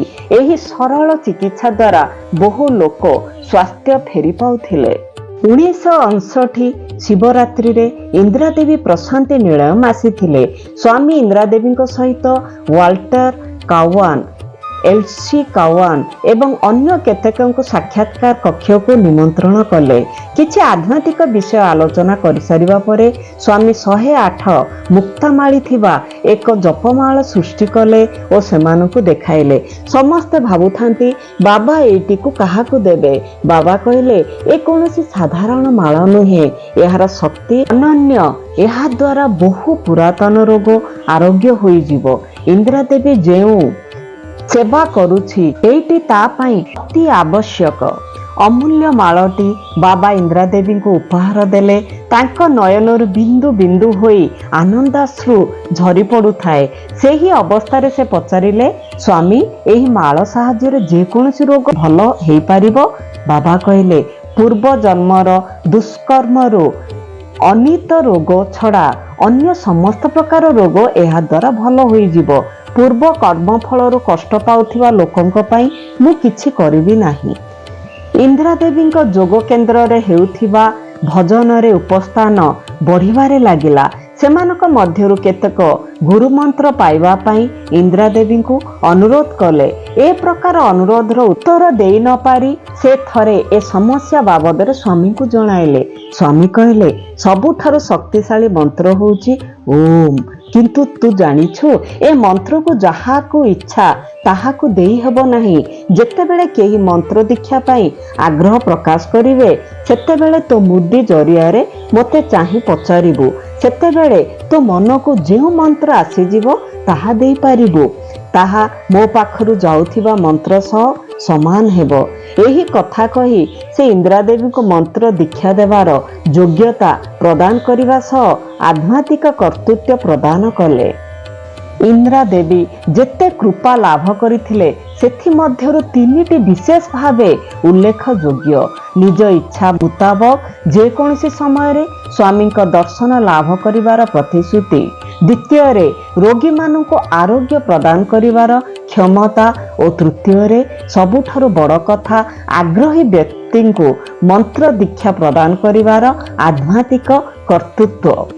ଏହାଦ୍ୱାରା ସେ ଭକ୍ତମାନଙ୍କର ଶାରୀରିକ ସୁସ୍ଥତା ସହିତ ଆଧ୍ୟାତ୍ମିକ ଅଗ୍ରଗତି ମଧ୍ୟ ନିୟନ୍ତ୍ରଣ କରିପାରିଲେ। ଏହା ସହିତ ସେ ନିଜ ଇଚ୍ଛା ଅନୁଯାୟୀ ଭଗବାନଙ୍କ ସହ କଣ୍ଟନେଟ ଦିବ୍ୟ ମୁଦ୍ରିକା ମାଧ୍ୟମରେ ସଂଯୋଗ ସ୍ଥାପନ କରିବାର ସଦୟ ଅନୁମତି ମଧ୍ୟ ଲାଭ କରିପାରିଥିଲେ। ଏଠାରେ ଲକ୍ଷ୍ୟ କରାଯାଇପାରେ ଯେ ଇନ୍ଦ୍ରା ଦେବୀଙ୍କୁ ପ୍ରଦାନ କରାଯାଇଥିବା ତିନୋଟି ଆଶୀର୍ବାଦ ମଧ୍ୟରୁ କୌଣସି ଗୋଟିଏ ମଧ୍ୟ ଅନ୍ୟ କାହାରିକୁ ପ୍ରଦାନ କରାଯାଇ ନାହିଁ। Doctor Frank Bernoski. Doctor Frank Bernoski ଯୁକ୍ତରାଷ୍ଟ୍ର ଆମେରିକାର ଆରିଜୋନା ବିଶ୍ୱବିଦ୍ୟାଳୟର ଜଣେ ପ୍ରଫେସର ଥିଲେ। ସେ କିଲିଆନ କ୍ୟାମେରାର ଫଟୋ ଉଠାଇ ଗବେଷଣା କରିବାରେ ସ୍ୱତନ୍ତ୍ର ଦକ୍ଷତା ହାସଲ କରିଥିଲେ। ତାଙ୍କ ମତରେ ମଣିଷ ସମେତ ପ୍ରତ୍ୟେକ ଜୀବନ୍ତ ପ୍ରାଣୀଙ୍କର ଏକ ପ୍ରକାର ପ୍ରଭା ବିକିରଣ ହୁଏ। ଏହା ବିଭିନ୍ନ ରଙ୍ଗର ଓ ବିଭିନ୍ନ ମାତ୍ରାର ମଧ୍ୟ ହୋଇଥାଏ। ଏହି ପ୍ରକାର ରଙ୍ଗ, ଗଭୀରତା, ସାନ୍ଦ୍ରତା, ପ୍ରସ୍ଥ ଓ ଉଜ୍ଜ୍ୱଳତା ପ୍ରଭୃତି ପ୍ରତ୍ୟେକ ବ୍ୟକ୍ତି ପାଇଁ ଭିନ୍ନ ଭିନ୍ନ ହୋଇଥାଏ। ଏହା ମଣିଷର ଶାରୀରିକ ସ୍ୱାସ୍ଥ୍ୟ, ବୌଦ୍ଧିକ ଓ ଆଧ୍ୟାତ୍ମିକ ସ୍ତର ଅନୁଯାୟୀ ମଧ୍ୟ ଭିନ୍ନ ଭିନ୍ନ ହୋଇଥାଏ। ସାଧାରଣ ମଣିଷଙ୍କର ପ୍ରଭା ଯଦି 1 ଫୁଟ ଗଭୀର ହୁଏ, ତେବେ ଦାର୍ଶନିକ ଓ ଯୋଗୀମାନଙ୍କ ଭଳି ମହାନ ଆଧ୍ୟାତ୍ମିକ ପୁରୁଷମାନଙ୍କ ପ୍ରଭାର ଗଭୀରତା 2 ଫୁଟ ପର୍ଯ୍ୟନ୍ତ ଥାଏ। ଏହି ପ୍ରଭା ଅସଂଖ୍ୟ ରଙ୍ଗ ବିଶିଷ୍ଟ ହେବାର ଦେଖାଯାଇଥାଏ। ବ୍ୟକ୍ତି ଯଦି ସ୍ୱାସ୍ଥ୍ୟବାନ ଓ ଆନନ୍ଦିତ, ତାଙ୍କ ପ୍ରଭା ଧଳା ହୋଇଥାଏ। ଯଦି ଜଣେ ସ୍ନେହ, ଦୟା ଓ କରୁଣାପୂର୍ଣ୍ଣ ହୋଇଥାନ୍ତି, ତେବେ ତାଙ୍କ ପ୍ରଭା ନୀଳ ରଙ୍ଗର ହୋଇଥାଏ। ଯଦି ତାଙ୍କ ଭାବ ଗଭୀର ପ୍ରେମପୂର୍ଣ୍ଣ ହୋଇଥିବ, ତେବେ ପ୍ରଭା ଗୋଲାପୀ ରଙ୍ଗର ହେବ। କ୍ରୋଧ ଓ ଘୃଣାପୂର୍ଣ୍ଣ ଲୋକଙ୍କର ପ୍ରଭା ରକ୍ତବର୍ଣ୍ଣର ହୋଇଥାଏ। ସର୍ବୋପରି ଏ ପ୍ରଭା ଖାଲି ଆଖିରେ ଦୃଶ୍ୟ ହୁଏ ନାହିଁ। କୋଟିକରେ ଗୋଟିଏ ଲୋକ ଏହାକୁ ଦେଖିବାର ଯୋଗ୍ୟତା ହାସଲ କରିଥାଇପାରନ୍ତି, କିନ୍ତୁ କିଲିଆନ କ୍ୟାମେରାରେ ଏହି ପ୍ରଭାର ଫଟୋ ପରିଷ୍କାର ଭାବେ ଉଠାଯାଇପାରୁଛି। ଏପରିକି ବ୍ୟକ୍ତିର ଭାବ ପରିବର୍ତ୍ତନ ମଧ୍ୟ ଏହି କ୍ୟାମେରାରେ ଧରାପଡ଼ିପାରେ। ଡକ୍ଟର ବରନୋସ୍କି ଏହି କ୍ୟାମେରାରେ ହଜାର ନେତା, ରାଜା, ରାଣୀ, ସାଧୁ ଓ ଧାର୍ମିକ ସଂସ୍ଥାର ମୁଖ୍ୟମାନଙ୍କର ଫଟୋ ଗ୍ରହଣ କରିଛନ୍ତି। ସେଭଳି କୌଣସି ବ୍ୟକ୍ତିଙ୍କ ଫଟୋ ସେ ଦେଖିନାହାନ୍ତି ଯାହାର ପ୍ରଭା 2 ବା 2.5 ଫୁଟର ଅଧିକ ପ୍ରସ୍ଥ ବିଶିଷ୍ଟ। ଡକ୍ଟର ବରନୋସ୍କି ଆମେରିକାରେ ବାବାଙ୍କ ବିଷୟରେ ବହି କେତେ ଖଣ୍ଡ ପଢ଼ିଥିଲେ ଓ ତାଙ୍କ ଦୈବତ୍ୱ ବାବଦରେ ଶୁଣିଥିଲେ, କିନ୍ତୁ ସେ ତାଙ୍କ ବିଷୟରେ କୌଣସି ପ୍ରକାର ଦୃଢ଼ ଧାରଣା ନିଜଠାରେ ସୃଷ୍ଟି କରିପାରିନଥିଲେ। 1977 ବଡ଼ଦିନ ଦିନ ସେ ଜଣେ ବନ୍ଧୁ ଘରକୁ ଯାଇଥିଲେ। ସେଠାରେ ଦେଖିଲେ ସେମାନେ ସାଇବାବାଙ୍କ ଫଟୋ ପାଖରେ ଭଜନ ଗାଇ ଯୀଶୁଙ୍କ ଜନ୍ମଦିନ ପାଳନ କରୁଛନ୍ତି। ସେମାନେ ସବୁ ସାଇ ଆଶ୍ରିତ ଥିଲେ। ଭଜନ ତାଙ୍କୁ ଏତେ ଭଲ ଲାଗିଲା ନାହିଁ। ସେ ଘରର ଉପର ମହଲାରେ ଥିବା ଗୋଟିଏ କୋଠରୀ ଭିତରକୁ ଚାଲିଗଲେ, ବତୀ ଲିଭାଇ ଶୋଇଗଲେ। ସେ କୋଠରୀରେ ଗୋଟିଏ ଟେବୁଲ ଉପରେ ସତ୍ୟସାଇଙ୍କର ଗୋଟିଏ ଫଟୋ ଥିଲା ଓ ତା ସାମ୍ନାରେ ଗୋଟିଏ ମହମବତୀ ଜଳୁନଥିବା ଅବସ୍ଥାରେ ଥିଲା। ସେ ସେହି ଫଟୋ ଆଡ଼କୁ ଚାହିଁଲା ବେଳେ କିଛି ଗୋଟାଏ ଶବ୍ଦ ଶୁଣିଲେ ଓ ଦେଖିଲେ ମହମବତୀଟି ହଠାତ୍ ମନକୁ ମନ ଜଳି ଉଠିଲା। ସେଠାକୁ କେହି ଆସିନଥିଲେ ବା ମହମବତୀଟିକୁ ଜଳାଇ ନଥିଲେ। ତାହା କିପରି ଜଳି ଉଠିଲା? ସେ ସାମାନ୍ୟ ଘାବରାଇ ଗଲେ। ପୁନର୍ବାର ଫଟୋ ଆଡ଼କୁ ଚାହିଁ ଦେଖିଲେ ସ୍ୱାମୀ ତାଙ୍କ ଆଡ଼କୁ ଚାହିଁ ମୁରୁକି ମୁରୁକି ହସୁଛନ୍ତି। ତା ପର ବର୍ଷ 1978ରେ ବରନୋସ୍କି ବାଙ୍ଗାଲୋରରେ ଅନୁଷ୍ଠିତ ହୋଇଥିବା ଏକ ସମ୍ମିଳନୀରେ ଯୋଗ ଦେବା ପାଇଁ ଭାରତ ଆସିଲେ। ଏହି ସୁଯୋଗରେ ସେ ଭାରତ ସାରା ବୁଲି ଶହ ଶହ ଯୋଗୀ ଓ ସନ୍ନ୍ୟାସୀମାନଙ୍କର ଫଟୋ ଉଠାଇଲେ। କାହାର ପ୍ରଭା 2 ଫୁଟରୁ ଅଧିକ ଥିବା ଦେଖାଗଲା ନାହିଁ। ଦିନେ ହ୍ୱାଇଟଫିଲ୍ଡରେ ପ୍ରାତଃ 5 ଘଣ୍ଟିକା ସମୟରେ ସେ ପ୍ରଥମ ଥର ପାଇଁ ସ୍ୱାମୀଙ୍କୁ ଦର୍ଶନ କଲେ। ସେ ଯେତେବେଳେ ସ୍ୱାମୀଙ୍କ ଉପରେ ଦୃଷ୍ଟି ନିବଦ୍ଧ କଲେ, ସ୍ଥାଣୁ ପାଲଟି ଗଲେ। ସ୍ୱାମୀଙ୍କ ପ୍ରଭା କଳ୍ପନାତୀତ ଥିଲା। ଏହାର ପ୍ରସ୍ଥ 40 ଫୁଟରୁ ମଧ୍ୟ ଅଧିକ ଥିଲା। ଭକ୍ତମାନେ ଭଜନ ଗାନ ଆରମ୍ଭ କଲେ। ତାହା ଅଧିକରୁ ଅଧିକ ବଢ଼ୁଥିଲା ଏବଂ ଚତୁର୍ଦିଗରେ ଥିବା କୋଠା ତଥା ସହସ୍ର ସଂଖ୍ୟକ ଭକ୍ତମାନଙ୍କୁ ବ୍ୟାପିଗଲା।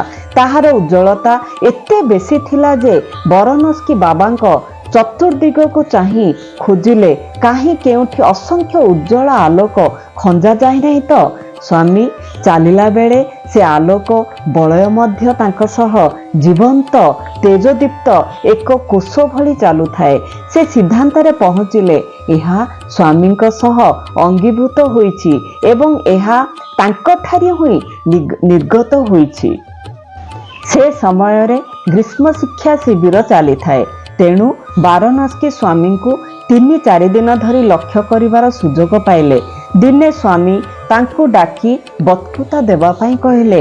ବାରାଣସୀ ତାଙ୍କ ଅଦ୍ୱିତୀୟ ଅନୁଭୂତି ବର୍ଣ୍ଣନା କରି କହିଲେ, ମୁଁ ଜଣେ ବୈଜ୍ଞାନିକ, ମୁଁ ଜଣେ ଖ୍ରୀଷ୍ଟିଆନ, କିନ୍ତୁ ସେ ଧର୍ମ ଉପରେ ମୋ ବିଶ୍ୱାସ ଏତେ ପ୍ରଗାଢ଼ ନୁହେଁ। କିଲିଆନ କ୍ୟାମେରା ସାହାଯ୍ୟରେ ପୃଥିବୀର ବିଭିନ୍ନ କ୍ଷେତ୍ରରେ 15,000 ପ୍ରଖ୍ୟାତ ବ୍ୟକ୍ତିମାନଙ୍କର ଫଟୋ ମୁଁ ଉଠାଇଛି, କିନ୍ତୁ ଏଠାରେ ମୁଁ ଯାହା ଦେଖୁଛି ଏପର୍ଯ୍ୟନ୍ତ ଅନ୍ୟ କୌଣସିଠାରେ ତାହା ଦେଖିନଥିଲି। ବାବାଙ୍କ ଠାରୁ ନିର୍ଗତ ହେଉଥିବା ଆଲୋକ ଦୃଷ୍ଟି ଆକର୍ଷଣ ଗୋଲାପୀ ରଙ୍ଗର, ଯାହା ଉଚ୍ଚତମ, ଗଭୀରତମ, ନିଃସ୍ୱାର୍ଥପର ଘନ ପ୍ରେମର ଲକ୍ଷଣ। ସବୁଠାରୁ ବଡ଼ କଥା ହେଉଛି ତାଙ୍କ ପ୍ରଭା ପ୍ରସାରିତ ହୋଇ ଏ ସଭାଗୃହରେ କେବଳ ଆଚ୍ଛାଦନ କରୁନାହିଁ, ବରଂ ମୁଁ ଯେତେ ଦୂର ପର୍ଯ୍ୟନ୍ତ ଦେଖିପାରୁଛି ଆଲୋକର ବନ୍ୟା ଭଳି କୁ ନିଜ ବେଷ୍ଟନୀ ଭିତରେ ରଖିଦେଉଛି। ଏହି ଗୋଲାପୀ ରଙ୍ଗର ଆଲୋକ ବଳୟ ଭିତରେ ପରିଷ୍କାର ଭାବରେ ସ୍ପଷ୍ଟ ଓ ଉଜ୍ଜ୍ୱଳ ରୂପେଲି ଓ ସୁନେଲି ଧାତୁବର୍ଣ୍ଣ ରେଖାମାନ ଦୃଷ୍ଟିଗୋଚର ହେଉଛି। ଏଠାରେ ମୁଁ ଯେଉଁ କଳ୍ପନାତୀତ ଦୃଶ୍ୟ ଦେଖିଲି ତାହା ଏପର୍ଯ୍ୟନ୍ତ କେଉଁଠାରେ ବି ଦେଖିନଥିଲି। ସ୍ୱାମୀ ସମ୍ପୂର୍ଣ୍ଣ ପ୍ରେମର ପ୍ରତିମୂର୍ତ୍ତି। ସ୍ୱାମୀ ଯେତେବେଳେ ଆମ ପାଖକୁ ଆସି ଆମକୁ ସ୍ପର୍ଶ କରନ୍ତି, ସେ ଆଲୋକ ବିଚ୍ଛୁରଣ ମଧ୍ୟ ଆମ ଭିତରକୁ ପ୍ରବାହିତ ହୋଇଯାଏ ଏବଂ ଆମେ ସେ ଶୂନ୍ୟାଲୋକର ଶକ୍ତିଶାଳୀ ପ୍ରବାହ ଦ୍ୱାରା ମୋହିତ ହୋଇଯାଉ। ସ୍ୱାମୀ ପାଦରେ ଚାଲୁଥିବା ପ୍ରେମର ଏକ ମୂର୍ତ୍ତି ଅଟନ୍ତି। ମୁଁ ଏଠାରେ କହିଲା ବେଳେ ମୋ ଦେହ ଥରୁଛି। ଦେଖିପାରୁଛ, ଏ କମ୍ପନ ଭୟଜନିତ ନୁହେଁ। ଯେଉଁ ଅବର୍ଣ୍ଣନୀୟ ମହାମାନ୍ବିତ ଅତି ମାନବୀୟ ପ୍ରଭା ତାଙ୍କୁ ଘେରି ରହିଛି, ତା ମୋ ଦେହରୁ ସ୍ପର୍ଶ କରୁଥିବାରୁ ମୋ ଦେହ ନିୟନ୍ତ୍ରଣ ହରାଇ ଥରୁଛି। ସ୍ୱାମୀ ଗୋଟିଏ ହୀରା ମୁଦି ବାରାଣସୀଙ୍କୁ ଦେଲେ, ବହୁ ପ୍ରତୀକ୍ଷିତ ସାକ୍ଷାତକାର ମଧ୍ୟ ପ୍ରଦାନ କଲେ। ତାଙ୍କ ସାମ୍ନାରେ ନାତି ବିଷୟ ମଧ୍ୟ କହିଲେ। ଆହୁରି କହିଲେ, ତୁ ଯାଇ ଆମେରିକାରେ ପହଞ୍ଚିବା ଦିନ ତୋ ନାତିର ଅସ୍ତ୍ରୋପଚାର ହେବ। ବ୍ୟସ୍ତ ହେବାର କିଛି ନାହିଁ। ଅସ୍ତ୍ରୋପଚାର ସଫଳ ହେବ, ସେ ଶୀଘ୍ର ସୁସ୍ଥ ହୋଇ ଉଠିବ। ଏସବୁ କଥା ସ୍ୱାମୀ ତାଙ୍କ ନିଜ ତରଫରୁ କହିଗଲେ। ବାରାଣସୀ ଏସବୁର ସୂଚନା ବି ଦେଇନଥିଲେ। ସେ ମଧ୍ୟ ବାବାଙ୍କ କଥା ଉପରେ କୌଣସି ଗୁରୁତ୍ୱ ଦେଇନଥିଲେ, କାରଣ ସେ ଜାଣିଥିଲେ ଯେ ଡାକ୍ତରମାନେ କହିଛନ୍ତି ପିଲା ବଡ଼ ହୋଇଗଲା ପରେ 1-2 ବର୍ଷ ପରେ ଅସ୍ତ୍ରୋପଚାର କରାଯିବ। ସେ ଘରେ ପହଞ୍ଚି ଆଶ୍ଚର୍ଯ୍ୟ ହେଲେ। ସେ ଠିକ୍ ସେହି ଦିନ ନାତିର ଅସ୍ତ୍ରୋପଚାର କରାଯାଇଛି। ଅସ୍ତ୍ରୋପଚାର କରିଥିବା ଡାକ୍ତର ଜଣକ ଭାରତୀୟ। ଡକ୍ଟର ବାରାଣସୀ ଭାରତରେ ଘଟିଥିବା ଘଟଣାମାନ ବର୍ଣ୍ଣନା କଲେ। ବାବାଙ୍କ ପ୍ରଦତ୍ତ ହୀରା ମୁଦି ମଧ୍ୟ ଦେଖାଇଲେ। ସ୍ୱାମୀଙ୍କ କଥା ଅନୁଯାୟୀ ନାତି ଶୀଘ୍ର ଭଲ ହୋଇଗଲା। ସ୍ୱାମୀଙ୍କ ସର୍ବଜ୍ଞତା ଦେଖି ବାରାଣସୀ ଆଶ୍ଚର୍ଯ୍ୟ ଅଭିଭୂତ ହୋଇଗଲେ। ଡକ୍ଟର ବାରାଣସୀ ବହୁ ଆଶୀର୍ବାଦ ଲାଭ କଲେ। ସେ ନିଜ ବୈଜ୍ଞାନିକ ଉପକରଣକୁ ବ୍ୟବହାର କରି ସ୍ୱାମୀଙ୍କ ଦିବ୍ୟ ଶକ୍ତିକୁ ଲୋକଲୋଚନକୁ ଆଣିବାର ବିରଳ ସୌଭାଗ୍ୟ ଲାଭ କରିଥିଲେ। ସେ ଯାହା ଦେଖିଲେ, ତାହା ଦ୍ୱାରା ନିଜେ ଯେଉଁ ବିଜ୍ଞାନସମ୍ମତ ଅନୁଭୂତି ଲାଭ କଲେ, ତାହା ସେ ଅକୁଣ୍ଠିତ ଚିତ୍ତରେ ଗଭୀର ବିଶ୍ୱାସର ସହ ସମଗ୍ର ପୃଥିବୀକୁ ଜଣାଇଥିଲେ। ଡକ୍ଟର ଆଟୋମ୍ ଜୁମସାଇ 1945 ମସିହା କଥା। ଦ୍ୱିତୀୟ ବିଶ୍ୱଯୁଦ୍ଧ ଆହୁରି ସରିନଥାଏ। ଭଗବାନ ଶ୍ରୀ ସତ୍ୟସାଇ ନିଜକୁ ବ୍ୟାଙ୍କକ୍ ଗୋଟିଏ ଗୃହ ସମ୍ମୁଖରେ ଆବିର୍ଭାବ କଲେ। ସେ ଘରେ ରହୁଥିବା ମହିଳାଙ୍କୁ ଡାକି କିଛି ବିଭୂତି ଦେଇ କହିଲେ, ଏହାକୁ ତୁମ ଘର ସାରା ବିଞ୍ଚିଦେବ। ମହିଳା ଜଣକ ତାଙ୍କ ନିଜ ଭାଷାରେ ଏହା ଶୁଣିଲେ। ତାପରେ ସେ ଉଭାଇ ଗଲେ। ସେ ଦେଖିଲେ ସେ ପାଇଥିବା ଚୂର୍ଣ୍ଣଗୁଡ଼ିକ ଧଳା ବାଲି ଭଳି ଦେଖାଯାଉଛି। ସେ ତାହାକୁ ଅବମାନନା ନ କରି ଘର ସାରା ଛିଞ୍ଚିଦେଲେ। ଏହାର କେତେ ମିନିଟ୍ ମଧ୍ୟରେ ଆକାଶ ବାହିନୀ ବୋମା ବର୍ଷଣ କଲା। ଏହି ଘରଟିକୁ ଛାଡ଼ି ପାଖ ପଡ଼ିଶାର ସମସ୍ତ ଘର ବୋମା ମାଡ଼ରେ ଧ୍ୱଂସ ହୋଇଗଲା। ସେ ଘରେ ଜଣେ ବାଳକ ଥିଲେ, ଆଟୋମ୍ ଜୁମସାଇ ବା ଆୟୁଧା। କାଳକ୍ରମେ ସେ ବିଜ୍ଞାନ ଅଧ୍ୟୟନ କଲେ। ସେ imperial college of science and ଟେକ୍ନୋଲୋଜିକୁ ଡକ୍ଟରେଟ୍ ଡିଗ୍ରୀ ହାସଲ କରି ନିଜ ଦେଶରେ କେତେକ ମନ୍ତ୍ରୀଙ୍କର ଉପଦେଷ୍ଟା ଭାବେ କାମ କଲେ। ସେ ତାଙ୍କ ବୃତ୍ତିରେ ଉନ୍ନତିର ଶିଖରରେ ପହଞ୍ଚିଲେ। 1971ରେ ଆମେରିକାର ମହାକାଶ ପ୍ରଶାସନ ବିଭାଗ ତରଫରୁ ବୈଜ୍ଞାନିକ ପଦବୀ ପାଇଁ ବିଜ୍ଞାପନ ବାହାରିଲା। ମଙ୍ଗଳ ଗ୍ରହକୁ ମଣିଷ ବିନା ମହାକାଶ ଯାନ ପଠାଇବାର ପ୍ରକଳ୍ପରେ କାମ କରିବାକୁ ଆର୍ଟ ୱଙ୍ଗ ଦରଖାସ୍ତ କଲେ ଓ ସେ କାମଟି ପାଇଲେ। ପ୍ରକଳ୍ପଟି ଏହି ପ୍ରକାରର ଥିଲା, ମହାକାଶ ଯାନ ନିରାପଦରେ ମଙ୍ଗଳ ଗ୍ରହରେ ପହଞ୍ଚିବ। ଯଦି କିଛି ବାଧା ବିଘ୍ନର ଆଶଙ୍କା ଥାଏ ତାକୁ ଏଡ଼ାଇବା ପାଇଁ ଯନ୍ତ୍ରପାତି ସେଥିରେ ଖଞ୍ଜାଯିବ। ମଙ୍ଗଳ ଗ୍ରହ ପୃଷ୍ଠ ଉପରକୁ ଯେଉଁ ପଦାର୍ଥ ସଂଗ୍ରହ କରିବ ତାହା ପୃଥିବୀରୁ ଆଣି ଆମେରିକା ମହାକାଶ ପ୍ରଶାସନ ବିଭାଗରେ ପରୀକ୍ଷା ନିରୀକ୍ଷା କରାଯିବ। ଏହି ଯନ୍ତ୍ରପାତିର ନକ୍ସା ଓ ନିର୍ମାଣ କୌଶଳ ପ୍ରକୃତିର ଦାୟିତ୍ୱରେ ରହିଲେ ଆର୍ଟ ୱଙ୍ଗ। ମଙ୍ଗଳ ଗ୍ରହର ଏକ କ୍ଷୁଦ୍ରାକାର ମଡେଲ ନିର୍ମାଣ କରାଗଲା। ରକେଟ ତଥା ସେଠାରେ ଓହ୍ଲାଇବା ଯାନର ମଡେଲ ବିଜ୍ଞାନଗାରରେ ତିଆରି କରାଗଲା। ଏଥିଲାଗି ପ୍ରୟୋଜନୀୟ ଅର୍ଥ ଆମେରିକାର ମହାକାଶ ପ୍ରଶାସନ ବିଭାଗ ଯୋଗାଉଥାନ୍ତି। କିଛି ମାସ ମଧ୍ୟରେ ଆର୍ଟ ୱଙ୍ଗ ରକେଟଟି ନିର୍ମାଣ କରିଦେଲେ। ତାହା ବିଜ୍ଞାନଗାରରେ ପରୀକ୍ଷିତ ହେବାକୁ ଥାଏ, କିନ୍ତୁ ପୂର୍ବରୁ ଯେଉଁ ଭୟ ଥିଲା ତାହା ହିଁ ଘଟିଲା। ମଙ୍ଗଳ ପୃଷ୍ଠରେ ଓହ୍ଲାଇବା ଯାନଟି ମଙ୍ଗଳ ଗ୍ରହର ବାୟୁମଣ୍ଡଳ ଭିତରେ ପ୍ରବେଶ କଲା ମାତ୍ରେ ଜଳି ଯାଉଥାଏ। ଆଉ କିଛି ମାସ ସମୟ ନେଇ ଆର୍ଟ ୱଙ୍ଗ ଆଉ ଏକ ରକେଟ ସଂଶୋଧିତ ପଦ୍ଧତିରେ ନିର୍ମାଣ କଲେ। ତାହା ଭାଗ୍ୟରେ ମଧ୍ୟ ପୂର୍ବ ରକେଟ ଦଶା ଥିଲା। ଏହିଭଳି ଗୋଟିଏ ପରେ ଗୋଟିଏ 10ଟି ରକେଟ ବିଫଳ ହେଲା। ପ୍ରକଳ୍ପ ବୁଡ଼ିଯିବାକୁ ବସିଲା। ପ୍ରଚୁର ଅର୍ଥ ନଷ୍ଟ ହୋଇଗଲା। ବିଚରା ଆର୍ଟ ୱଙ୍ଗ ଜାଣିପାରିଲେ ନାହିଁ କ'ଣ କରିବାକୁ ହେବ। ସେ ଭୟଙ୍କର ଭାବେ ହତାଶ ହୋଇ ପଡ଼ିଲେ। ସେ ଭାବିଲେ ଗୋଟିଏ ପାହାଡ଼ ଉପରକୁ ଯାଇ ତଳକୁ ଡେଇଁ ପଡ଼ି ଜୀବନ ହାରିଦେବେ। ସେ ଗୋଟିଏ ପାହାଡ଼ ଉପରକୁ ଗଲେ। ସେଠାରେ ତାଙ୍କ ସୌଭାଗ୍ୟକୁ ସେ ଆକାଶରେ ଅତି ଉଜ୍ଜଳ ଆଲୋକ ରେଖାମାନ ଦେଖିଲେ ଏବଂ ସେହି ଆଲୋକ ଭିତରେ ରକେଟ ନିର୍ମାଣର ପ୍ରକୃତ ଫର୍ମୁଲା ସୂତ୍ର ଦେଖିପାରିଲେ। ତାହା ଥିଲା ସଠିକ ସୂତ୍ର ଏକ ସଫଳ ରକେଟ ପ୍ରେରଣ ପାଇଁ। ଏହା ସଙ୍ଗେ ସଙ୍ଗେ ସେ ଗୋଟିଏ ଶବ୍ଦ ଶୁଣିଲେ, ମନେ ରଖ, ଯେଉଁ ଭଗବାନ ବୈଜ୍ଞାନିକମାନଙ୍କୁ ସୃଷ୍ଟି କଲେ ସେ ବୈଜ୍ଞାନିକମାନଙ୍କର ଊର୍ଦ୍ଧ୍ୱରେ ସର୍ବୋଚ୍ଚ ସ୍ତରରେ। ଏଥର ଆର୍ଟ ୱଙ୍ଗ ତାଙ୍କ ଏକାଦଶ ରକେଟ ନିର୍ମାଣରେ ଲାଗି ପଡ଼ିଲେ। ସେହି ବିସ୍ମୟକର ନୂତନ ସୂତ୍ର ବ୍ୟବହାର କରି ବିଜ୍ଞାନଗାର ପରୀକ୍ଷାରେ ସଫଳତା ହାସଲ କରିସାରିବା ପରେ ତାହାକୁ ପ୍ରକୃତ ରୂପ ଦିଆଗଲା। ତାହାର ନାମ ରଖାଗଲା ଭାଇକିଙ୍ଗ ଏବଂ ତାହାକୁ ଯଥା ସମୟରେ ଉତ୍କ୍ଷେପଣ କରାଗଲା। ତାହା ମଙ୍ଗଳ ପୃଷ୍ଠରେ ପହଞ୍ଚି ସେଠାରୁ କିଛି ପଦାର୍ଥ ସଂଗ୍ରହ କରି ସଫଳତାର ସହିତ ଫେରି ଆସିଲା। 1948ରେ ଆମେରିକା ଆର୍ଟ ୱଙ୍ଗଙ୍କୁ ଜଣେ ବିଶିଷ୍ଟ ବୈଜ୍ଞାନିକ ଭାବେ ଅତି ସମ୍ମାନଜନକ ମର୍ଯ୍ୟାଦା ସହ ପୁରସ୍କାର ପ୍ରଦାନ କରିଥିଲେ। ଏହାପରେ ସେ ବୈଜ୍ଞାନିକ ଗବେଷଣା ପ୍ରଭୃତି ଛାଡ଼ିଦେଲେ ଏବଂ ଈଶ୍ୱର ଅନୁସନ୍ଧାନରେ ଲାଗିଲେ।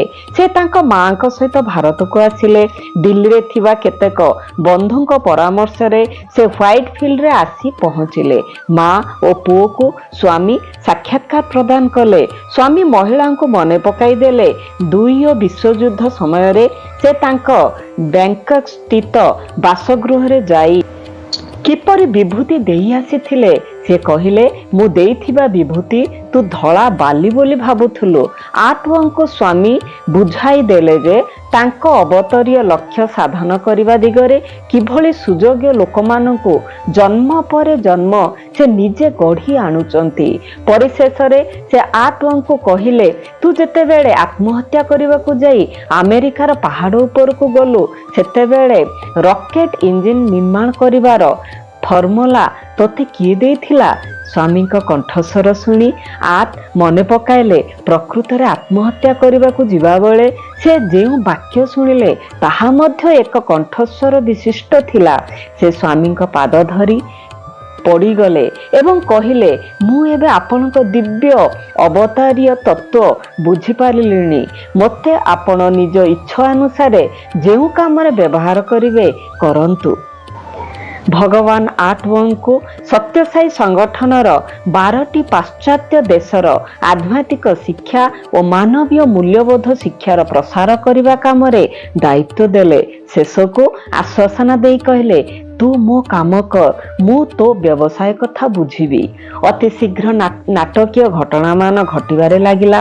ଆର୍ଟୱଙ୍ଗ ସ୍ୱାମୀଙ୍କ କାମରେ ସମ୍ପୂର୍ଣ୍ଣ ଭାବେ ବୁଡ଼ି ରହିଲେ।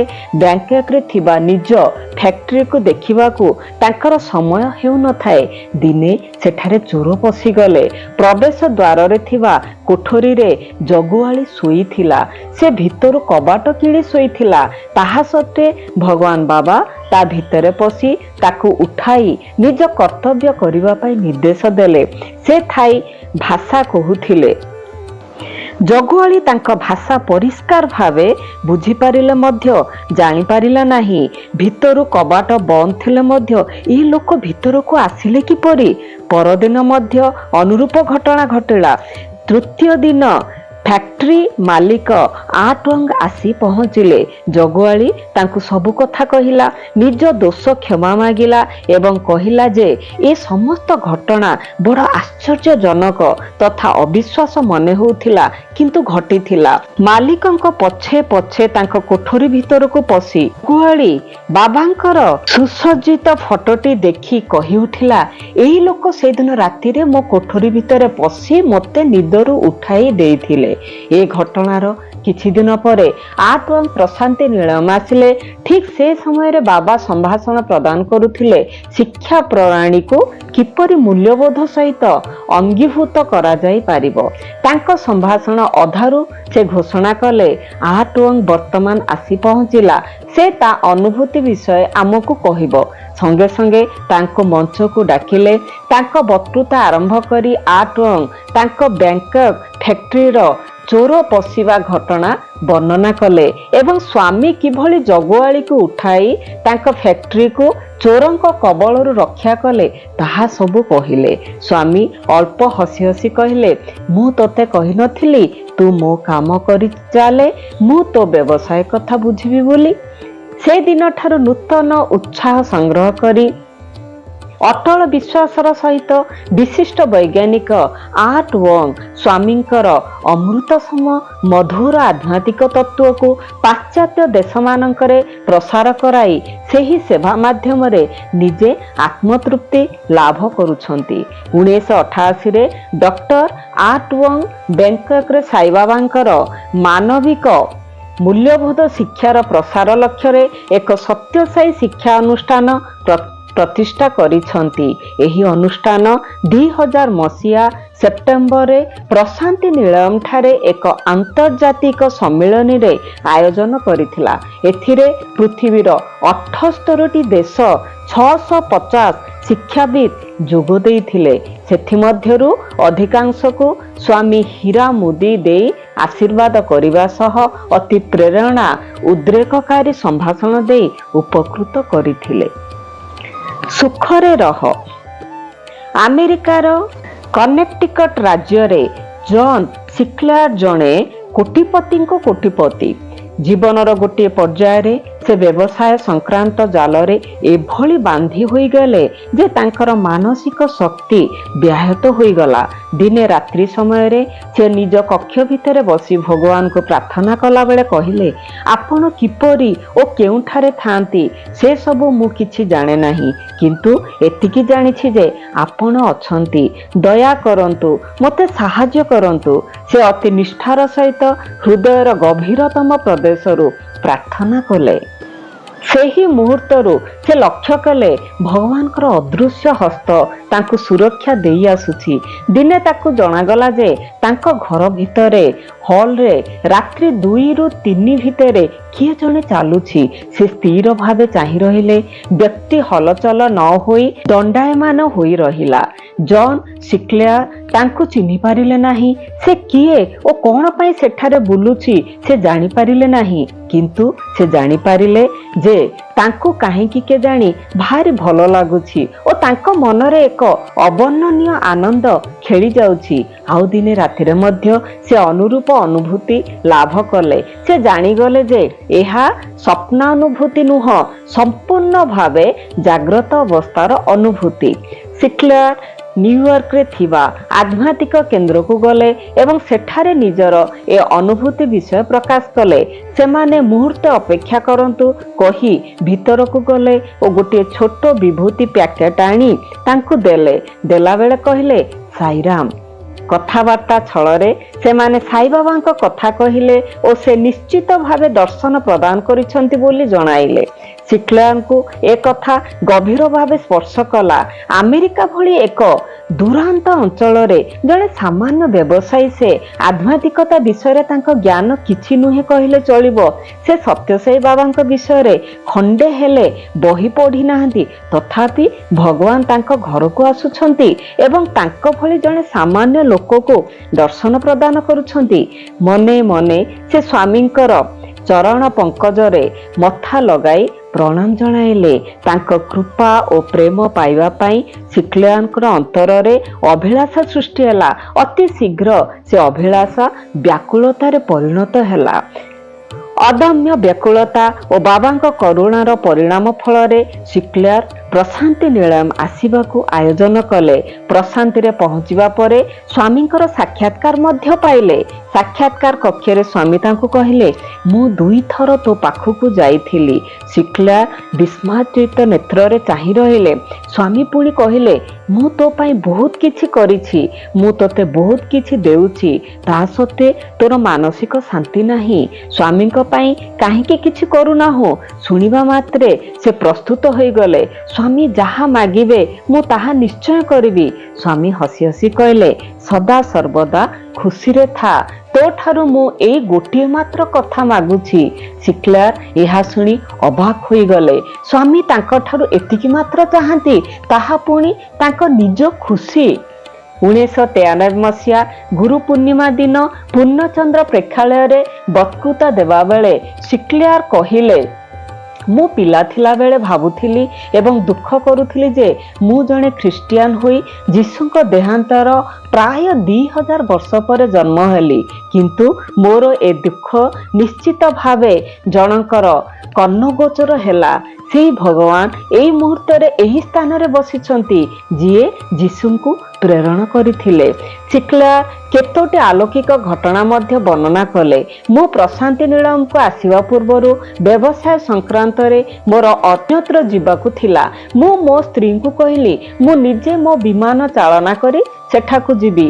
ସେ ମୋତେ ଏ ଯୋଜନାରୁ ଓହରାଇ ନେବାକୁ ଚେଷ୍ଟା କରି କହିଲେ, ଆଜିକାଲି ତୁମ ମନ ବ୍ୟବସାୟିକ ସମସ୍ୟା ଯୋଗୁଁ ବିଭ୍ରାନ୍ତ ହେଉଛି। ଜଣେ ବୃତ୍ତିଗତ ପାଇଲଟ ନେଇ ଯାଉନାହଁ କାହିଁକି? ସତ୍ୟସାଇ ବାବା କ'ଣ କେବଳ ତୁମକୁ ସବୁବେଳେ ସୁରକ୍ଷା ଦେବାକୁ ଜଗି ରହିଥିବେ? ସେ କେତେ ବଡ଼ ବଡ଼ କାମରେ ବ୍ୟସ୍ତ, କେତେ ସହସ୍ର ଲୋକଙ୍କ ପାଇଁ ବ୍ୟସ୍ତ। ତୁମେ ତାଙ୍କର ମୂଲ୍ୟବାନ ସମୟ କାହିଁକି ନଷ୍ଟ କରିବ? ମୁଁ କହିଲି, ମୁଁ ଜଣେ ଶିକ୍ଷିତ, ତାଲିମ ପ୍ରାପ୍ତି ପ୍ରଥମ ଶ୍ରେଣୀର ପାଇଲଟ। ତୁମେ ମୋ ବିମାନ ଚାଳନାକୁ ସନ୍ଦେହ କରୁଛ?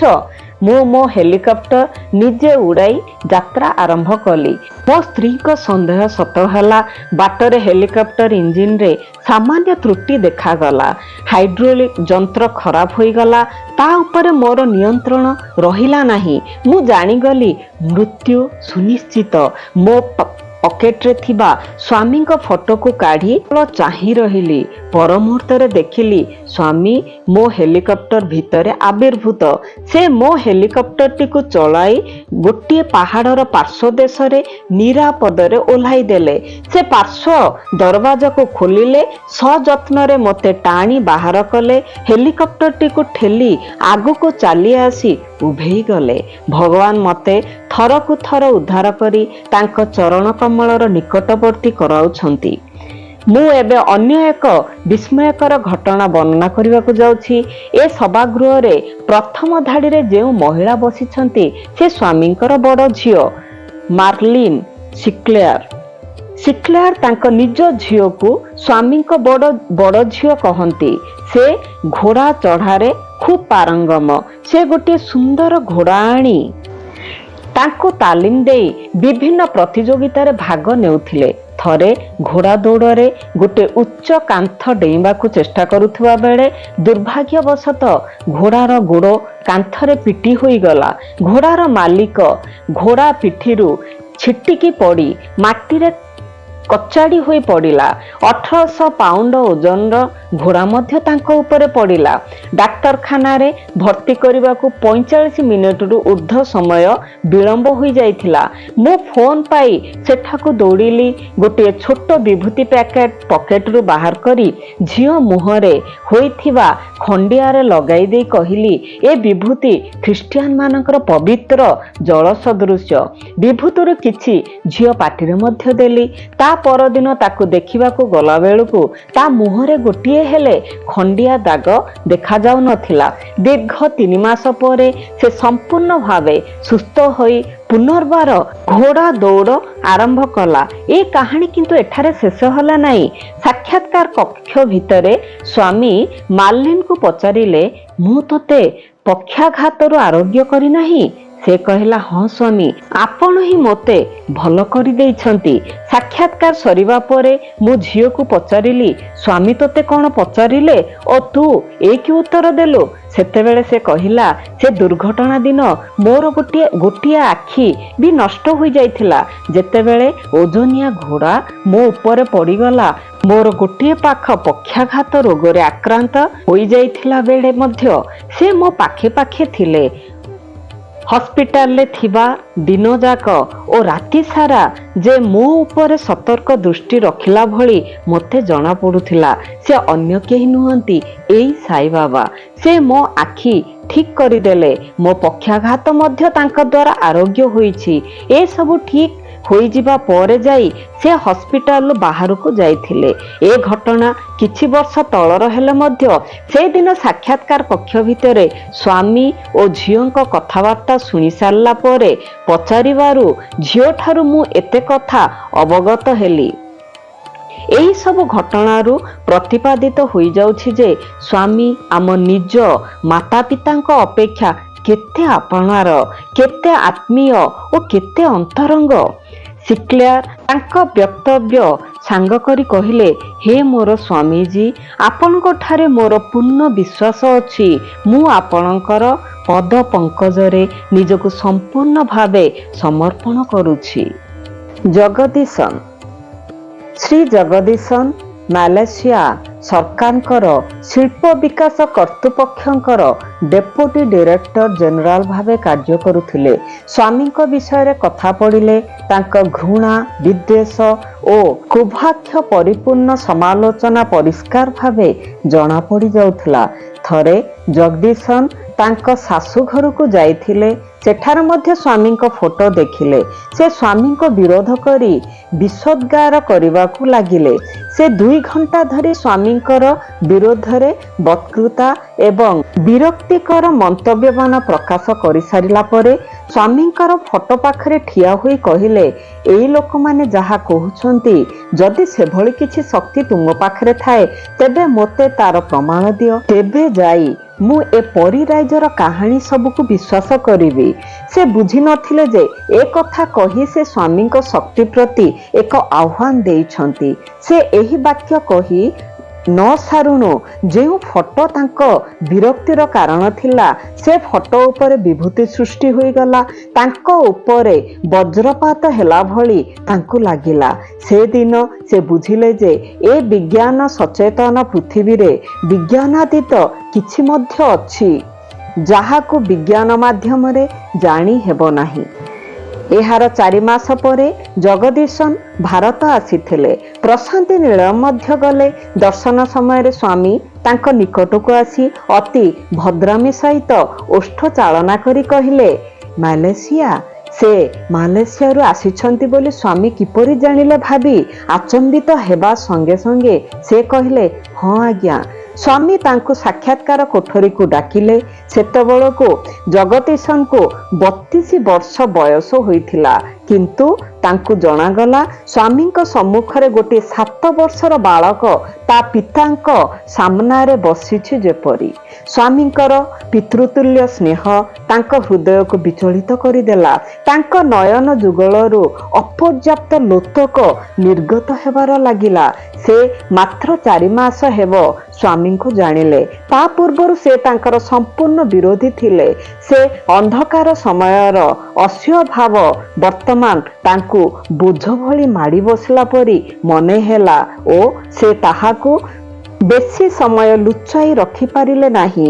ସେ ସେଥିରୁ ମୁକ୍ତ ହେବାକୁ ଇଚ୍ଛା କରି ଆରମ୍ଭ କଲେ, ସ୍ୱାମୀ ମୋତେ କ୍ଷମା କରିଦିଅନ୍ତୁ। ସ୍ୱାମୀ ତାଙ୍କ ତର୍ଜନୀକୁ ବାମରୁ ଦକ୍ଷିଣ ପୁନଶ୍ଚ ଦକ୍ଷିଣରୁ ବାମକୁ ହଲାଇ କହିଲେ, ହା ହା, ତୁ କେବଳ ଅବିଶ୍ୱାସ ନୋହୁ, ଘୋର ବିରୋଧୀ, ଘୋର ବିରୋଧୀ। ଜଗଦୀଶନ ଦୁଃଖ ଓ ଲଜ୍ଜାରେ ଭାଙ୍ଗି ପଡ଼ିଲେ। ସେ ବାବାଙ୍କ ପାଦପଦ୍ମକୁ ଧରି କାନ୍ଦି ଉଠିଲେ। ସ୍ୱାମୀ ତାଙ୍କ କାନ୍ଧକୁ ଧରି ଧୀରେ ଧୀରେ ଉଠାଇ କହିଲେ, କାନ୍ଦନା, କାନ୍ଦନା। ସୁନାଟା ପରା। ସ୍ୱାମୀ ସବୁ ଜାଣନ୍ତି। ବର୍ତ୍ତମାନ ସ୍ୱାମୀଙ୍କ ନିର୍ଦ୍ଦେଶରେ ସେ ସତ୍ୟସାଇ ସଂଗଠନର ପୂର୍ବାଞ୍ଚଳ ପାଇଁ କେନ୍ଦ୍ରୀୟ ସମ୍ପାଦକ ଭାବେ କାମ କରି ସାଇଙ୍କ ଆଧ୍ୟାତ୍ମିକ ଲକ୍ଷ୍ୟ ହାସଲ କରିବା ଦିଗରେ ସେବା କରୁଛନ୍ତି ଓ ନିଜର ପରିପୂର୍ଣ୍ଣତା ମଧ୍ୟ ଲାଭ କରୁଛନ୍ତି। ମଳ, ବିକ୍ଷେପ, ଆବରଣ। ସ୍ୱାମୀ ତାଙ୍କ ପ୍ରଦତ୍ତ ଦିବ୍ୟ ସମ୍ଭାଷଣମାନଙ୍କ ମଧ୍ୟରୁ ଗୋଟିକରେ କହିଲେ, ମଣିଷକୁ ବୁଦ୍ଧି ଓ ବିବେକ ପ୍ରଦାନ କରାଯାଇଛି, ତଥାପି ସେ ନିଜ ସ୍ୱରୂପ ଚିହ୍ନି ପାରୁନାହିଁ। ଏହାର କାରଣ ତାର ପୂର୍ବ ଜନ୍ମାର୍ଜିତ କର୍ମଫଳ। ସତ୍କର୍ମ ଫଳରେ ଜଣେ ମାନବ ଜନ୍ମ ଲାଭ କରେ। ମାନବ ଜନ୍ମ ଲାଭ କରିବା ପରେ ଯଦି ସେ ପୁନର୍ବାର ଅପକର୍ମ ଯଥା ଚୋରି, ମିଥ୍ୟାଚାର ଓ ବ୍ୟଭିଚାର ପ୍ରଭୃତି କରେ, ତାହାର ପରିଣାମ ମଧ୍ୟ ଅନୁରୂପ ହେବା ସ୍ୱାଭାବିକ। ଅପକର୍ମର 3 ପ୍ରକାର ଫଳ ଅଛି, ମଳ, ବିକ୍ଷେପ ଓ ଆବରଣ। ଏଗୁଡ଼ିକ ମଣିଷର ଆଧ୍ୟାତ୍ମିକ ଦୃଷ୍ଟିରୁ ପ୍ରତିଦିନ କରି ତାହାର ସ୍ୱସ୍ୱରୂପ ଜ୍ଞାନ ଲାଭ ଦିଗରେ ପ୍ରତିବନ୍ଧକ ହୁଅନ୍ତି। ମଳ, ବିକ୍ଷେପ ଓ ଆବରଣ କ'ଣ? ସ୍ୱାମୀ ଏହିପରି ବର୍ଣ୍ଣନା କରିଛନ୍ତି। ମଳ ପୂର୍ବ ଜନ୍ମମାନଙ୍କରେ କରାଯାଉଥିବା ଅପକର୍ମ ଯୋଗୁଁ ଗଚ୍ଛିତ ହୋଇ ରହିଥିବା ଫଳାଫଳ ହେଉଛି ମଳ। ଏହାକୁ ଏକ ଗଳ୍ପ ମାଧ୍ୟମରେ ସେ ବୁଝାଇଥିଲେ। ଜଣେ ହୀରା ବ୍ୟବସାୟୀ ତା ବ୍ୟବସାୟରେ ଦୂରସ୍ଥ କୌଣସି ସ୍ଥାନକୁ ଯାଉଥିଲା। ସେ ଅତି ବେଗରେ ଘୋଡ଼ା ପିଠିରେ ଯାଉ ଯାଉ ତାର ହୀରା ମଣିଟି ତଳେ ପଡ଼ିଗଲା। ସେ ତାହା ଜାଣି ନ ପାରି ଚାଲିଗଲା। ତା ପଛରେ ଯାଉଥିବା 2 ଜଣ ସାଙ୍ଗ ତାହାକୁ ଦେଖିଲେ। ମୂଲ୍ୟବାନ ହୀରା ଦେଖି ଉଭୟଙ୍କ ମନରେ ପ୍ରଲୋଭନ ଜାତ ହେଲା। ଉଭୟ ଭାବିଲେ ସବୁତକ ନିଜର କରି ନେବାକୁ। କିଛି ସମୟ ପରେ ଜଣେ ହୀରା ମୁଣିଟିକୁ ଜଗି ବସିଲା ଓ ଅନ୍ୟ ଜଣକ କିଛି ଖାଦ୍ୟ ସଂଗ୍ରହ କରିବାକୁ ଗଲା। ବାଟରେ ତା ମୁଣ୍ଡରେ ଆଉ ଏକ ଦୁର୍ବୁଦ୍ଧି ପଶିଲା। ସେ ଭାବିଲା ସାଙ୍ଗଟାକୁ ସଫା କରିଦେଲେ ତା ପାଇଁ ପଥ ନିଷ୍କଣ୍ଟକ ହୋଇଯିବ। ବାଟରେ କିଛି ବିଷ କିଣି ସାଙ୍ଗ ପାଇଁ ନେଉଥିବା ଖାଦ୍ୟରେ ମିଶାଇ ଦେଲା। ସାଙ୍ଗ ପାଖରେ ପହଞ୍ଚି କହିଲା, ବନ୍ଧୁ ଆଗ ଖାଇଦିଅ, ମୁଁ ହୀରାକୁ ଜଗିଛି। ଦ୍ୱିତୀୟ ସାଙ୍ଗ ମଧ୍ୟ ସବୁତକ ହୀରା ନିଜର କରିବା ପାଇଁ ତାର ଯୋଜନା ସ୍ଥିର କରି ରଖିଥିଲା।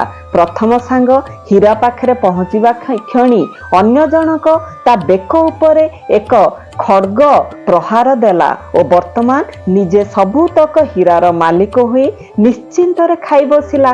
ଖାଇସାରିବା ପୂର୍ବରୁ ସେ ନିଜେ ମରି ଶୋଇଲା। ଯଦିଓ ବନ୍ଧୁଦ୍ୱୟ ମୂଲ୍ୟବାନ ସମ୍ପତ୍ତି ପାଇଥିଲେ, ତଥାପି ସେଥିରୁ କିଛି ହେଲେ ପାଇଲେ ନାହିଁ। ଯେଉଁ ଭାବ ଦ୍ୱାରା ପ୍ରେରିତ ହୋଇ ସେମାନେ ଏ ଅପକର୍ମ କଲେ, ତାହା ହିଁ ମଳ। ଏହାର ପ୍ରଭାବ ବିନିଷ୍ଟ ହୋଇପାରିବ କେବଳ ଅବିରତ ଈଶ୍ୱର ଚିନ୍ତନ କଲେ। ଏଥିପାଇଁ ଅନ୍ୟ ଉପାୟ କିଛି ନାହିଁ।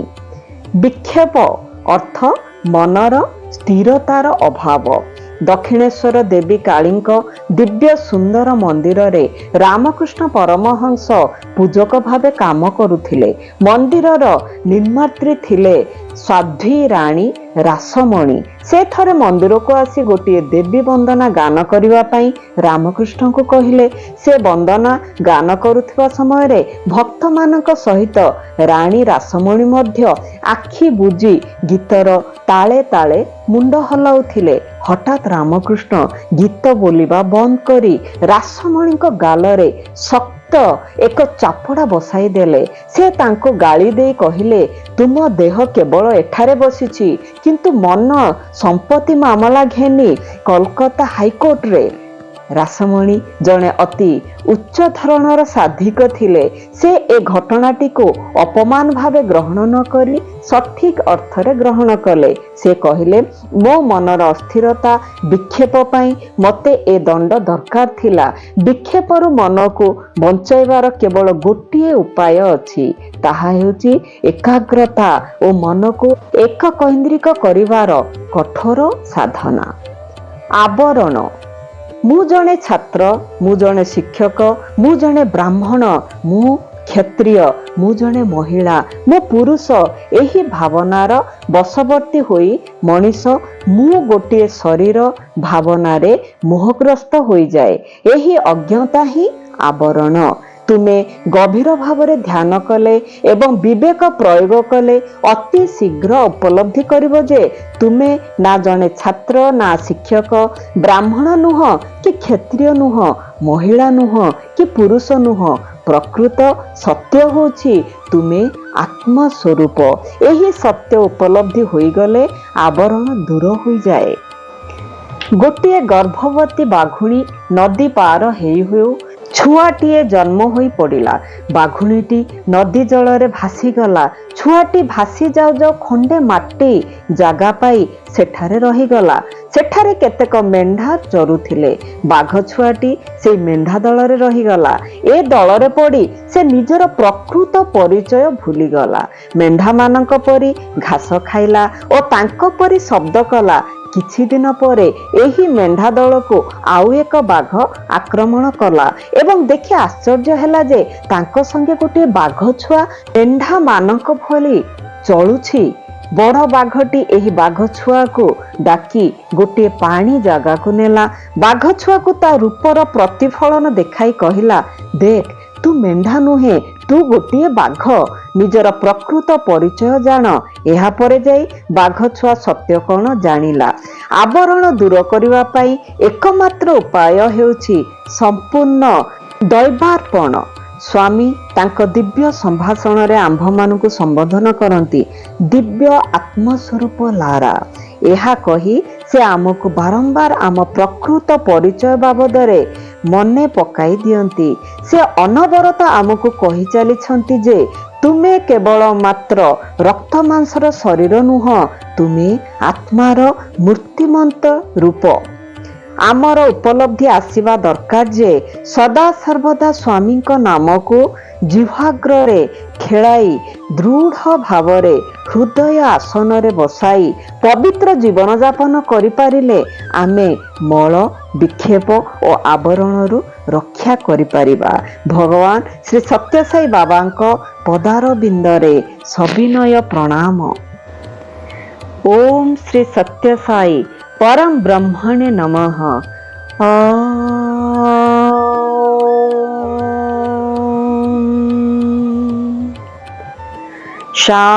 शांति शांति शांति। चतुर्दश अध्याय संपूर्ण।